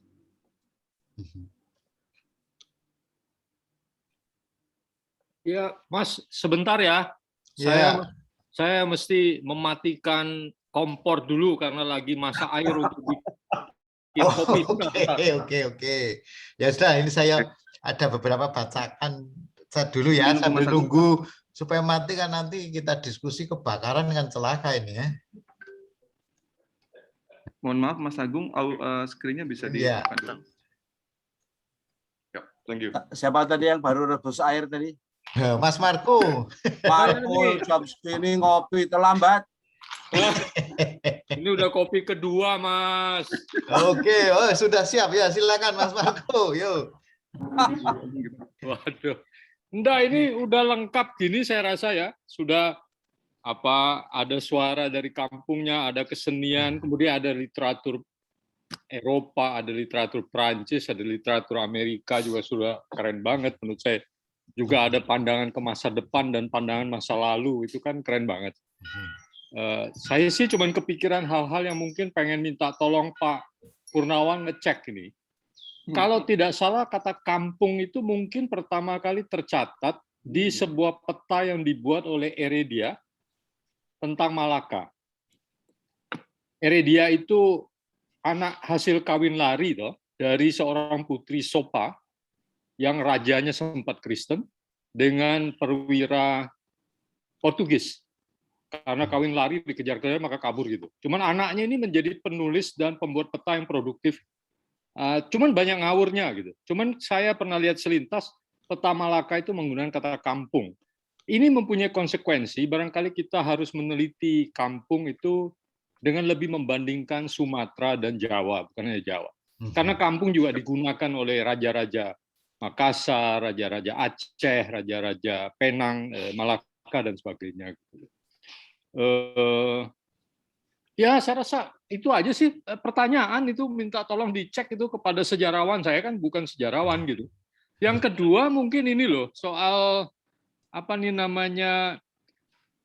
ya raja-raja kita itu memang baru mikirin rakyat itu ketika membuat kotanya itu.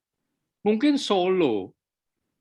Karena meskipun Solo itu kan pertama kali ya kalau namanya bikin kota itu kan cuma bikin kota di dalam Baluwerti toh. Begitu juga Jogja itu bikin kota di dalam Beteng. Tapi saya rasa ketika Pakubono 9, 10, kemudian Mangkunegara 7 dan 8, itu mulai mikir keluar Baluwertinya itu. Kenyataannya kan mereka membuat taman di luar Beteng, di luar Baluwerti. Kalau Raja Jogja itu bikin taman di luar Beteng, tapi untuk dirinya sendiri, pesanggerahan ini, pesanggerahan itu, Ambarwinangun, Ambarukmo dan sebagainya. Lah di Solo itu saya cari-cari pesanggerahan itu cuma satu ketemunya, yaitu di Boyolali, di Praci Mojoko namanya kalau nggak salah ya, di Boyolali. Yang lain-lainnya mereka membuat taman Sriwedari, tadinya memang untuk anak cucu tapi kemudian dibuka, kemudian membuat taman Partinitein dan Partinabos yang kemudian juga dibuka oleh Mangkunegara 8 untuk umum gitu. Saya tuh diantar ke sana tuh oleh Mas Ahmad Ramdon itu, jadi saya tertarik, saya pelajari. Jadi mereka mulai mikirin kota, tapi mungkin karena itu juga ada pengaruh-pengaruh modernitas pendidikan, modernitas hubungan dengan Eropa dan lain sebagainya. Dan karena itu mungkin juga mulai masuk ke kampung ya. Ketika orang keluar dari Beteng, keluar dari Baluwerti itu orang mulai masuk kampung kan. Mangkunegara 7 membuat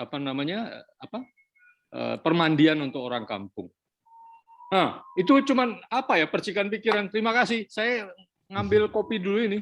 Oke ya, terima kasih Mas Marco. Mungkin langsung aja Mas Purnawan ditanggapi itu Marco itu datang kok bertanya, dia datang harusnya kasih ide malah tanya.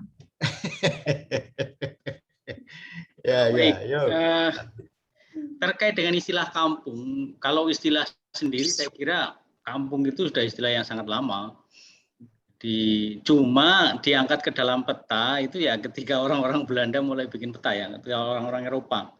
Rata-rata mereka setelah mendengar istilah kampung itu kemudian memasukkannya ke dalam peta.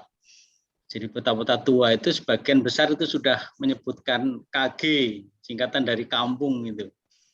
Itu di peta-peta awal Eropa itu sudah mulai mencantumkan itu. Tapi istilah kampung itu saya kira istilah yang sudah sangat lama dan menyangkut pemukiman di kawasan Indonesia secara umum, kampung. Yang pertama, kemudian tadi terkait dengan pertanyaan di chat ya tentang bagaimana dampak kampung ya untuk pengembangan pariwisata.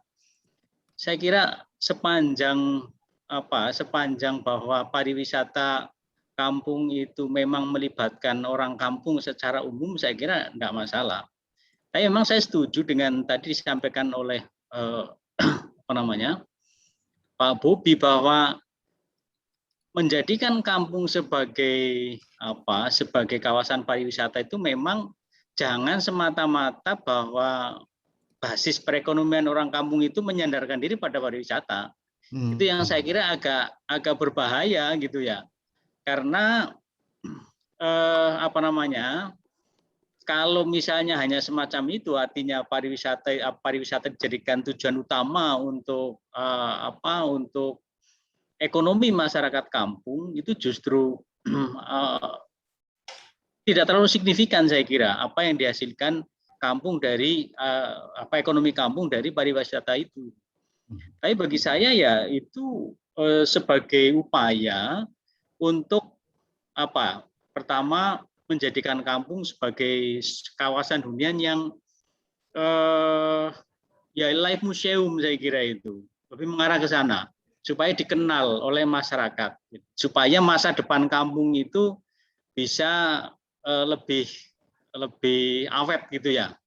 Karena kalau misalnya basis pariwisata kampung itu kan biasanya mengacu kepada keunikan yang muncul di kampung itu. Ketika kampung itu misalnya kemudian diubah sedemikian rupa menjadi kampung hunian yang modern, itu tidak akan laku untuk ditawarkan sebagai wisata kampung itu.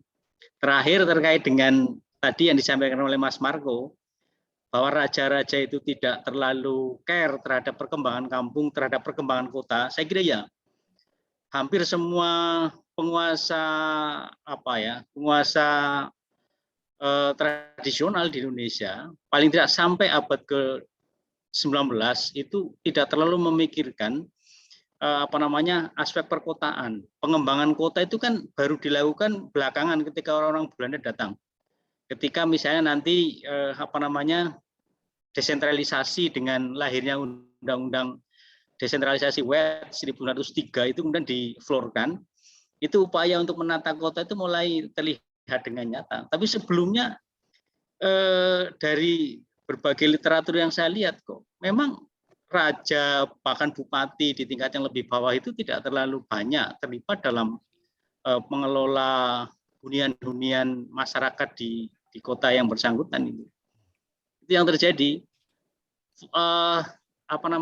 Proyek pengembangan kampung ya, itu kampung Verbettering itu kan juga dampak dari desentralisasi itu baru dilakukan itu awal abad ke-20. Sebelumnya tidak ada. Jadi nyaris hunian kampung di perkotaan itu tidak terawat itu sebelumnya itu. Saya kira itu. Ya. Baik, terima kasih Mas Purnawan. Ini ada pertanyaan dulu ya dari Mbak Ika Agustina ini. Mau ngomong langsung atau saya bacakan ini Mbak Ika? Ini untuk Mbak Dian ini seberapa efektif CAP ini kan CAP di Jakarta, lalu juga ada dari Mbak Putri Lestari. Untuk Mbak Dian ini penggusuran yang terjadi di wilayah perkotaan seringkali terjadi pada warga dengan perekonomian rentan. Nah ini mau ngomong sendiri aja apa ya Mbak Putri atau Mbak Ika? Boleh supaya kita interaktif begitu. Langsung aja Mas Bambang. Oke, langsung aja ya. Ya ini untuk Mbak Dian ini yang ada di chat ini tentang, silakan Mbak Dian. Oke, terima kasih untuk pertanyaannya terkait CAP ya. Itu kan, jadi waktu itu CAP itu kan Community Action Plan, sebetulnya inisiasi yang didorong oleh warga sendiri dalam arti warga terorganisasi dalam JMK untuk mendorong bagaimana proses perencanaan penataan kampung itu dilakukan bersama warga. Sebetulnya itu jadi tektokan dengan prinsip atau jargon kolaborasi yang diusung oleh Pak Gubernur sendiri. Nah, tapi sebelum jadi pengalaman rujak Center for Urban Studies dan JRMK juga teman-teman tergabung dalam gerakan ini memang punya perbandingan yang menarik terkait CAP yang dilaksanakan koordinasi oleh warga dan CAP yang kemudian dilaksanakan oleh proses birokrasi, yaitu penunjukan konsultan dan lain-lain.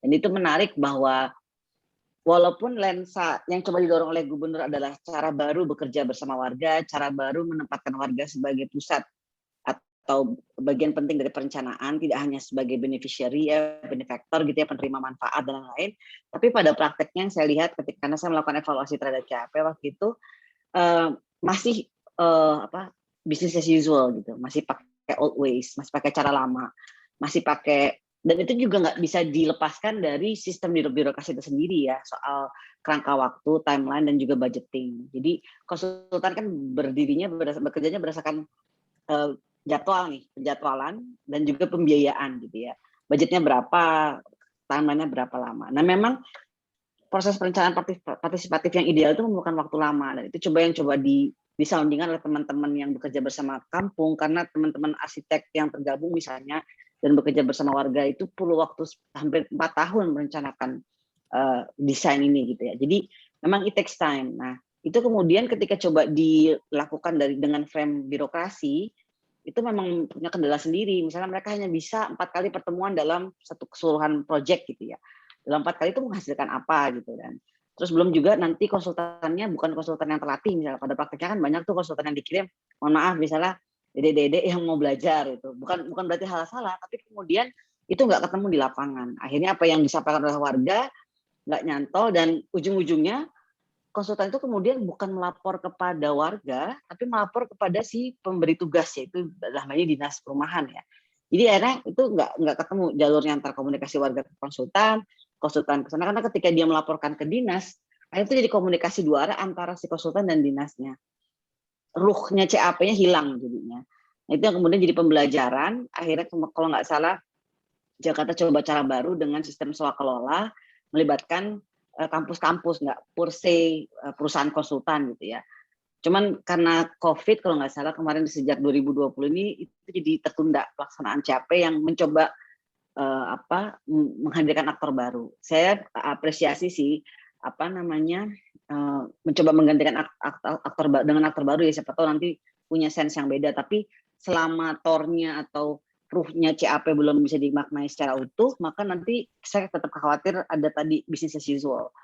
Nah, kalau tadi pertanyaan yang mengenai bagaimana warga memberdayakan warga yang tergusur, saya pikir, atau bagaimana ke depan nanti dengan tekanan pembangunan, terusnya media event segala macam, bagaimana kita berjuang bersama warga, atau bagaimana masa depan kampung. Saya pikir kuncinya di warga yang terorganisir ya. Artinya walaupun perlawanan itu kan nggak melulu dalam bentuk aksi kolektif ya, aksi sendiri-sendiri, tapi secara ya kampung itu sebetulnya kan cara warga saling tektokan ya, nggak mesti mereka kemudian bersepakat bahwa ini ada tujuan bersama. Tapi mereka sadar bahwa untuk mencapai tujuan saya harus bekerja sama dengan tetangga saya. Masing-masing punya tujuan, tapi kemudian mereka bekerja sendiri-sendiri. Tapi juga ada bentuk gerakan kolektif. Dalam hal ini saya akan mempelajari gerakan kolektif, saya akan mendorong itu memang sebagai cara untuk memberdayakan warga. Warga berdaya dan kemudian bisa menyusun apa yang mereka harapkan, merespon penggusuran. Kalau tadi bicara bagaimana warga survive atau menyelamatkan diri dari aksi-aksi penggusuran. Nah, kalau bicara tadi ada pertanyaan juga soal kecenderungan menyusun gitu ya, apakah mungkin bisa di kota lain nggak? Apakah harus kayak gitu di Jakarta? Dan apa tantangannya sama proses pendesainan? Nah, saya pikir boleh saya share screen sedikit aja ya Pak Bambang ya. Saya pikir yang dilakukan oleh teman-teman gerakan ini adalah upaya untuk negosiasi ya. Jadi saya dulu diskusi banyak dengan Pak Pur bahwa bagaimanapun juga intervensi ruang terhadap kampung gitu. Bagaimanapun juga kampung sedikit banyak diwarnai reduksi gitu ya. Artinya kalau kita bicara tadi idealisasi kampung, romantisasi kampung begini, kampung begitu, mungkin dengan bentuk seperti ini saya bisa jamin, artinya besar kemungkinan juga banyak yang tereduksi gitu ya. Tapi yang saya lihat coba diperjuangkan oleh teman-teman ini adalah bagaimana mencari titik tengah supaya kan gini, selalu akan ada hasrat untuk memodifikasi kampung, selalu ada hasrat untuk memperbaiki kampung. Pertanyaannya, kalau kata Mas Marco kan, sebelum orang lain menentukan sejarah kita yang tentukan sejarah kita sendiri gitu. Kita tentukan kita mau apa. Nah, saya pikir ini yang coba dibawa oleh teman-teman. Jadi mereka coba tawarkan win-win solution nih. Kalau situ bilang tempat kita kumuh, jadi kita mau tata oke, gitu ya, dan mengingat soal keterbatasan ruang yang dengan lebih bisa hidup lebih baik gitu ya secara fisik adalah ini. Tapi kita juga punya request gitu. Nah, akhirnya itu yang coba dirumuskan bersama.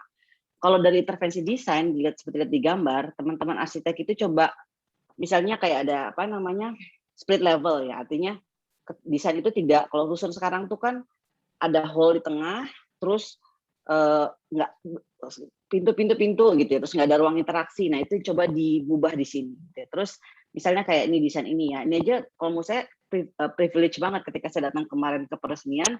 Saya pikir karena saya sempat tinggal selama 6 bulan di Kalibata City, saya iri sama teman-teman kampung akuarium karena kalau di Kalibata City pintu ketemu pintu ya, jadi nggak ada interaksi sosial, nggak ada. Boro-boro kalau kita buka pintu malah kelihatan kita kepo sama tetangga kita kan, kayak pengen tahu siapa yang tinggal di sebelah atau di depan. Tapi kalau ini teman-teman lihat, ini ada apa?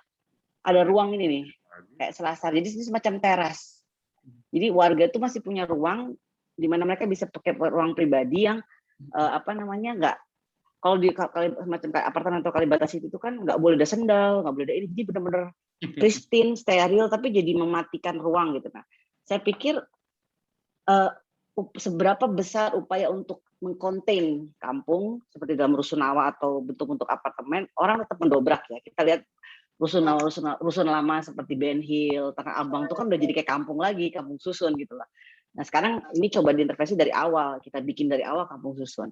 Nah ini 3 arsitek yang memang membantu proses selama 4 tahun terakhir, it takes time, butuh waktu yang memang sangat panjang, dan karena itu bukan soal yang mudah ya, karena mereka bertukar pengetahuan dengan warga, dan saya apresiasi teman-teman arsitek ini karena mereka punya semangat untuk apa yang mau dimau warga, tapi kemudian mereka tukar pengetahuan ya, kenapa pentingnya misalnya mau nggak mau kita susun gitu ya, tapi itu juga nggak harga mati, karena ada yang di sini Amel namanya sekarang sedang bekerja untuk menata bareng warga Muara Angke, dan itu juga diserahkan ke warga. Jadi mereka punya 2 versi, landed house sama vertical housing gitu. Jadi dalam satu desain ya, artinya tetap diakomodir, tapi itu berdasarkan kesepakatan. Nah, kuncinya kesepakatan itu yang kadang-kadang tidak diapresiasi oleh konsultan yang merasa, saya ingat banget waktu itu diskusi di kampung akuarium. Mungkin bisa diperpendek ya, Mbak Dian ya. Iya, Mas Bambang. Sedikit aja cuma pesan gini, waktu itu konsultannya bilang gini, warga seharusnya bersyukur, saya tuh kayak pendidikan tinggi tapi saya masih mau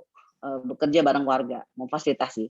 Nantinya kalau buat saya itu udah sikap yang tidak mau mendengar dari awal dan merasa bahwa kita privilege, kita teknokrat yang punya kemampuan. Artinya ini yang buat saya penting, mungkin jadi catatan buat adik-adik di sini, bagaimana memulai proses perencanaan bersama itu dengan tadi membuka hati, pikiran, tapi juga mau mendengar, itu aja sih. Mohon maaf lama Pak Bambang. Nggak apa-apa, terima kasih. Ini ada tadi menurut saya mau melanjutkan ini pertanyaan dari Mas Yasin Yusuf untuk Mas Erwin, dan sudah dijawab sih oleh Mas Erwin, tapi juga dilanjutkan juga oleh komentar Mas Marco untuk Mas Erwin. Ini menarik ini. Mungkin Mas Erwin silakan ini. Baik, terima kasih Pak Bambang. Tadi saya ada 2 pertanyaan awal dari Mbak atau Mas Ayu dan Mas Yasin Yusuf ya. Saya sudah coba jawab di chatnya. Mudah-mudahan kurang lebih merefleksikan, tapi secara singkat untuk yang CSR tetap bergantung pada, memang ada komponen untuk independen maupun koordinasi dengan pemangku kepentingan setempat ya, tapi tidak bisa dilepaskan dari kepentingan pihak ketiga tersebut juga untuk mempertahankan kegiatan ekonomi. Dan singkat untuk Mas Yasin Yusuf, itu memang itu pertanyaan utamanya. Jadi pertanyaan utamanya bagaimana kampung-kampung bisa bertahan dengan gempuran perubahan iklim ditambah dengan krisis yang lain, COVID-19. Jadi tidak bisa dijawab dalam 1-2 kalimat, tapi intinya adalah bagaimana keadilan iklim itu juga tidak bisa dilepaskan dari upaya untuk menjamin keadilan sosial gitu. Seperti contoh yang dilakukan Rujak kan bagus dari kampung akuarium ya, karena dari contoh saya hanya mengamati dari jauh dari watchdog itu, jadi bukan dalam bentuk adaptasinya, tapi bagaimana kegiatan adaptasi itu bisa menjamin keadilan iklim dan keadilan sosial. Karena sebagai contoh misalnya di Jakarta kan ancaman utamanya utara Jakarta ya, misalnya tenggelam, sea level rise, land subsidence gitu. Jadi di akademik bahwa relokasi itu merupakan contoh bentuk adaptasi yang transformatif. Tapi yang kita lihat kan tidak semua kegiatan relokasi itu berkontribusi terhadap transformasi gitu. Jadi ada beberapa relokasi yang ditampilkan watchdog dokumentari itu juga mengganggu atau mengancam keadilan sosial dalam sisi mata pencaharian. Untuk Pak Marco, terima kasih banyak.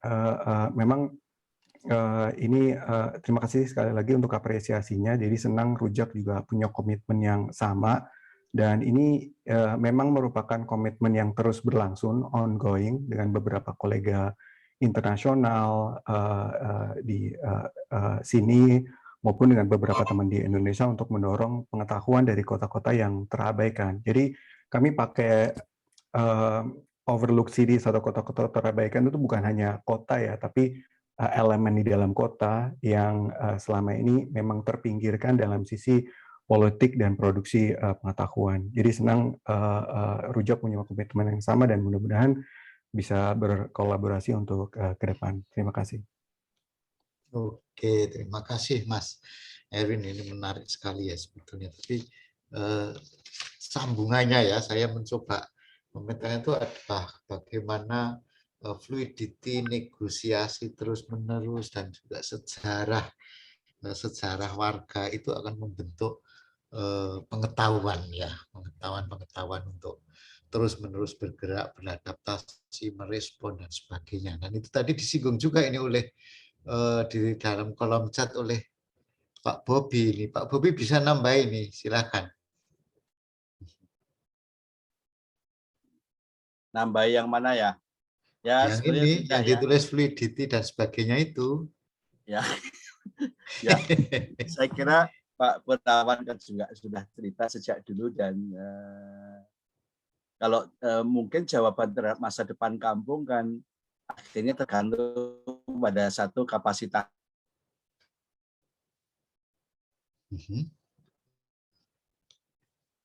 Oh, ini nge-lag nih, sinyal ini mungkin Pak Bobi.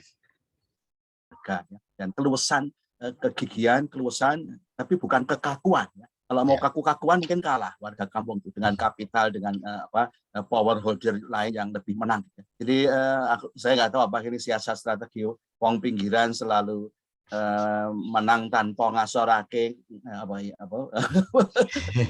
ngeluruk tanpa bola, tapi keluasan, kapasitas negosiasi, komunikasi, adaptasi itu saya kira menjadi. Dan saya kan barusan selesai nulis buku transformasi perkotaan ya, salah satu bagian sekedar nyebak-nyebak niru Pak Purnawan mengenai histori Indonesian Cities itu. Ada beberapa hal yang saya pelajari bahwa Indonesian Cities itu sejak lama nggak lepas dari pengaruh luar. Kita semua tahu sejarah peradaban Indonesia juga nggak lepas dari pengaruh luar. Ya. Tapi kapasitas negosiasi, adaptasi itu yang selama ini terbangun dan akhirnya berhasil menjadikan Indonesian Cities itu ya hybrid of Indonesian Cities. Gitu. Pengaruh dari luar dan dari dalam. Ya.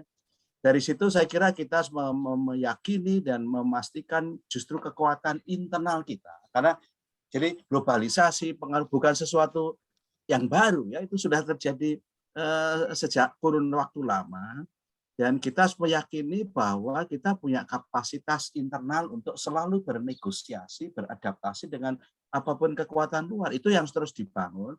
Begitu pula juga kampung. Kalau dikaitkan kampung dan kota lain sebagai kotanya sebagai satu hubungan ekstern. Makanya saya selalu mengatakan sangat penting bagi kampung itu membangun jaringan yang setara dan kuat dengan external power-nya, external resources-nya.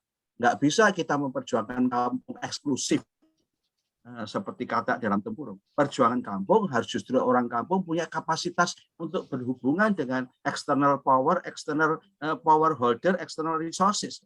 Orang kampung juga nggak bisa survive tanpa berhubungan dengan sumber daya di luar. Jadi kapasitas untuk membangun tidak hanya istilahnya Mas social capital itu ya, ada bridging social capital, ada yang kapasitas internal tapi kapasitas eksternalnya. Pak siapa tadi dari Kampung Putih Mas Pati, Pak Sabar. Pak Sabar itu ya. Kapasitasnya tidak cukup hanya mengompakkan warga kampung, tapi kapasitas Pak Sabar dalam berrelasi dengan pihak luar termasuk akademisi, termasuk pihak-pihak dari bahkan dengan sesmen, dengan sekretariat presiden itu yang yang menjadi faktor kekuatan kampung, kelugasan kampung, keluasan kampung, karena tekanannya lebih banyak dari luar daripada dari dalam. Jadi itu saja Mas Bambang. Jadi kampung harus mau bisa berpolitiking, ya, artinya politiking dalam konteks partai-partai, tapi politiking dalam politik perkotaan yang akan semakin kental. Nah ini ya kata terakhir menarik. Kampung harus bisa ya untuk negosiasi, bisa politiking ini. Dan tampaknya ya kalau kita ini kaitkan dengan apa yang dikatakan tadi oleh Mas Erwin dan juga oleh Pak Bobi, ini nyambung loh yang tadi dipresentasikan oleh Mas Agung. Itu kayaknya budaya ludruk itu kan penuh juga keluasan, penuh dengan resilience dan sebagainya ya. Mungkin Mas Agung, mungkin banyak orang wah ini kok meleset, tapi sebetulnya enggak juga. Ini justru saya ingin komentar sedikit Mas Agung. Yuk. Baik, terima kasih Pak. Memang benar.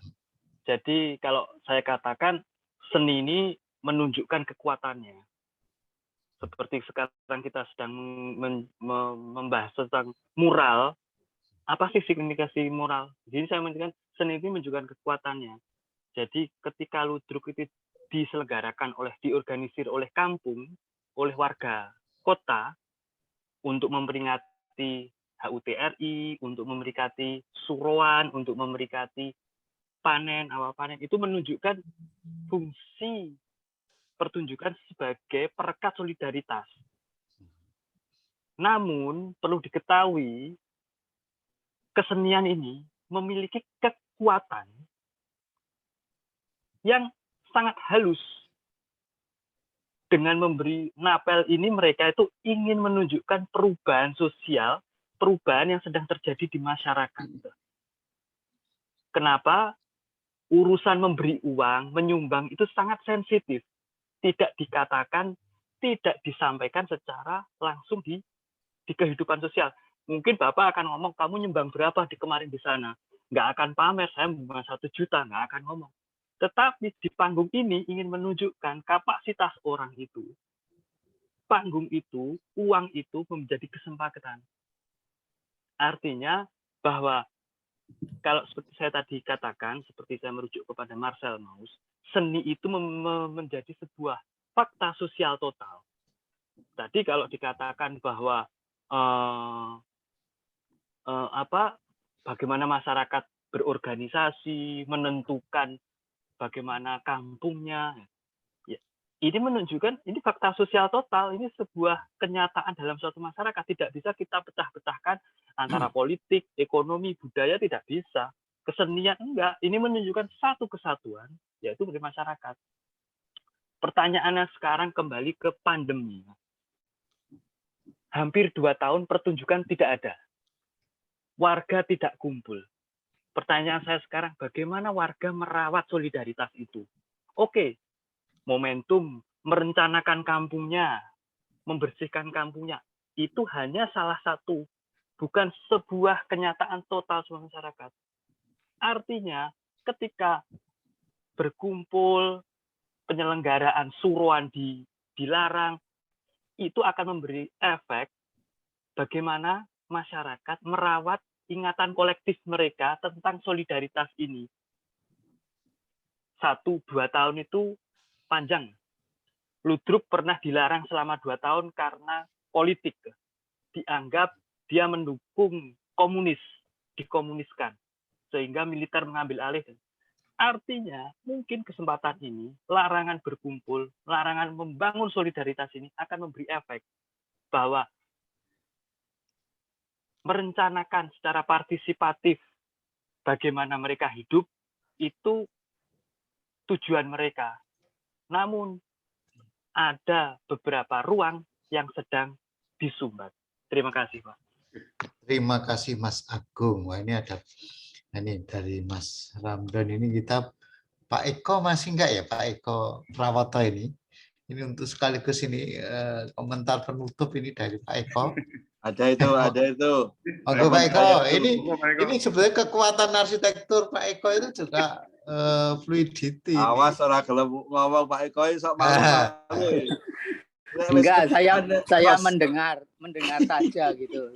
Sedang belajar banyak sekali siang pagi sampai siang hari ini yang saya surprise sekali karena dulu yang kampung itu yang apa ya, sesuatu yang pinggiran atau dipinggirkan, tapi ternyata ini bisa menjadi sumber pengetahuan yang luar biasa banyak begitu. Yang sayangnya memang belum banyak kampus yang menengok, terutama dalam pemikiran misalnya tentang perkotaan kan kebanyakan sektor-sektor yang kampung ini seperti terlupakan. Jadi kampung ini seperti ya background yang samar-samar saja gitu. Tapi ternyata ini dari teman-teman saya belajar banyak, ternyata ini sumber yang sangat kaya, ini pengetahuan baru yang mestinya akan merubah cara berpikir kita ke depannya begitu dalam banyak hal. Tadi ada yang membahas tentang perspektif misalnya tentang perubahan iklim atau juga cara-cara penyelesaian yang lebih berkeadilan dan banyak hal ya yang seperti itu. Dan di dalam kampung sendiri ada banyak tokoh-tokoh yang sangat pandai dan inspiratif yang seperti itu yang terima kasih sekali buat semuanya. Saya kira ini ilmu yang sangat-sangat fresh begitu yang mudah-mudahan ini bisa menjadi apa ya titik balik lah, terutama untuk kampus menjadi lebih tersadarkan gitu. Walaupun tadi pembicara banyak sekali dari orang kampus, tapi kampus secara general rasanya masih berkutat dengan teori-teori yang agak ketinggalan zaman begitu. Matur nuwun, Pak. Ngece tenan Mas Eko, padahal ya tenanan, ngece tenan ya. Tenanan. Terima kasih Pak Eko, saya sepakat sekali itu ya. Dan bulan lalu saya pikir kita juga berdiskusi mengundang Pak Eko, itu dia cerita tentang desain dari alat-alat pertanian ini yang pengetahuan lokal yang luar biasa. Tidak iso jawab aku. Oh Pak Eko punya rumah bagus lagi loh Pak, di pinggir sungai. Gitu. Saya sudah ke sana dan itu nanti untuk diskusi bagus juga. Gitu. Oke lah, maaf ini ya saya. Tetapi saya sepakat sekali kesimpulan dari Pak Eko tadi bahwa ini kampung ini ternyata kalau kita bedah menjadi sebuah sumber inspirasi untuk kita merespon, kita membayangkan atau kita ya menyiapkan masa depan hidup kita, kota kita dan sebagainya. Tapi tidak terasa ini ya, kita berjam-jam berdiskusi, tapi temanya menarik, dipresentasikan oleh teman-teman yang sangat berkompeten sehingga tidak merasa capek ini ya. Dan kami atas nama Anda tentu sangat berterima kasih sekali kepada Pak Purnawan ya, dan juga Pak Sabar, Pak Bobi, lalu juga Mas Erwin, Mbak Dian, Mas Agung, dan juga teman-teman semuanya, Mas Marco, Pak Eko, dan semuanya lah. Kita sangat berterima kasih atas kontribusi dalam diskusi siang ini. Terima kasih, salam sejahtera dan waktunya silahkan Mas Ramdon untuk diambil alih. Yo, silahkan. Terima kasih Mas Bambang. Bapak Ibu semuanya, terima kasih untuk sesi yang panjang dan berat, sebenarnya sangat melelahkan mendiskusikan problem yang dengan PR yang sangat banyak. Nanti malam masih ada sesi di mana kita akan mendengar refleksi dari pengalaman komunitas, satu dari Mas Wahyudi Anggoro, beliau lurah di Panggung Harjo, bagaimana merespon COVID dan seterusnya, beradaptasi di tingkat yang paling lokal.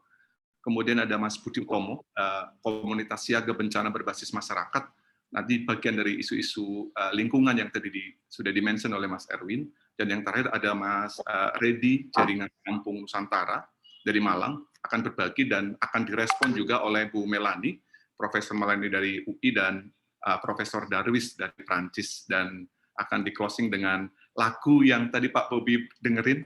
Nanti malam kita launching Pak, satu album pendek, anak-anak muda merespon ruang dengan pendekatan audio visual, dan kita akan belajar bersama-sama ke depan. Saya pikir itu. Terima kasih waktunya, kita beri aplaus yang meriah untuk sesi hari ini. Matur sebanuwun, selamat berjumpa. Moga-moga masih bisa bergabung nanti malam, dan besok paginya ada rilis Kampung Kota Inisiatif Jejaring lintas kampus, lintas kota untuk belajar mereproduksi pengetahuan bersama-sama. Di Solo ada kami, ada di sosiologi, ada desain, kemudian pertanian, di Jogja ada Mas Bambang, di Atmajaya, UMY, di UKSW, dan ada isi juga dari teater, dari DKV, dari etnomusikologi, dan seterusnya. Mendorong inisiasi pengetahuan berbasis reproduksi dan anak-anak muda di kampus. Saya pikir itu. Terima kasih banyak untuk inspirasinya. Ada sangat banyak sekali pengetahuan yang hari ini diproduksi bersama-sama, dan kami mencatat, mendokumentasikannya, dan kami akan bagikan setidaknya di sebelum akhir tahun. Terima kasih, aplaus yang meriah buat kita semuanya. Selamat siang, dan kita akan ketemu di malam hari nanti. Bayangan kampung membungkus matahari, jalanan jadi sunyi. Apa sing nyanyi Mas Ramdan apik. Aja kalah karo gaweane anu. Itu apa Mas Bambang? Oh, nganu Marzuki. Kemarin itu juga nyuwun. Ya, Juki. Terima kasih semuanya, matur sebanuwun, Mas Erwin, Mas Bagus sekali tuh. Prof. Kurnawan, Prof. Bobi. Terima kasih Mas Ramdon, semuanya, Pak Bambang, Pak Bobi, Mas Agung, Mas Erwin, salam kenal. Terima kasih, Pak Pur. Halo, pamit dulu. Pamit. Assalamualaikum. Terima kasih Mas Purnawan, Mas Erwin. Sami-sami.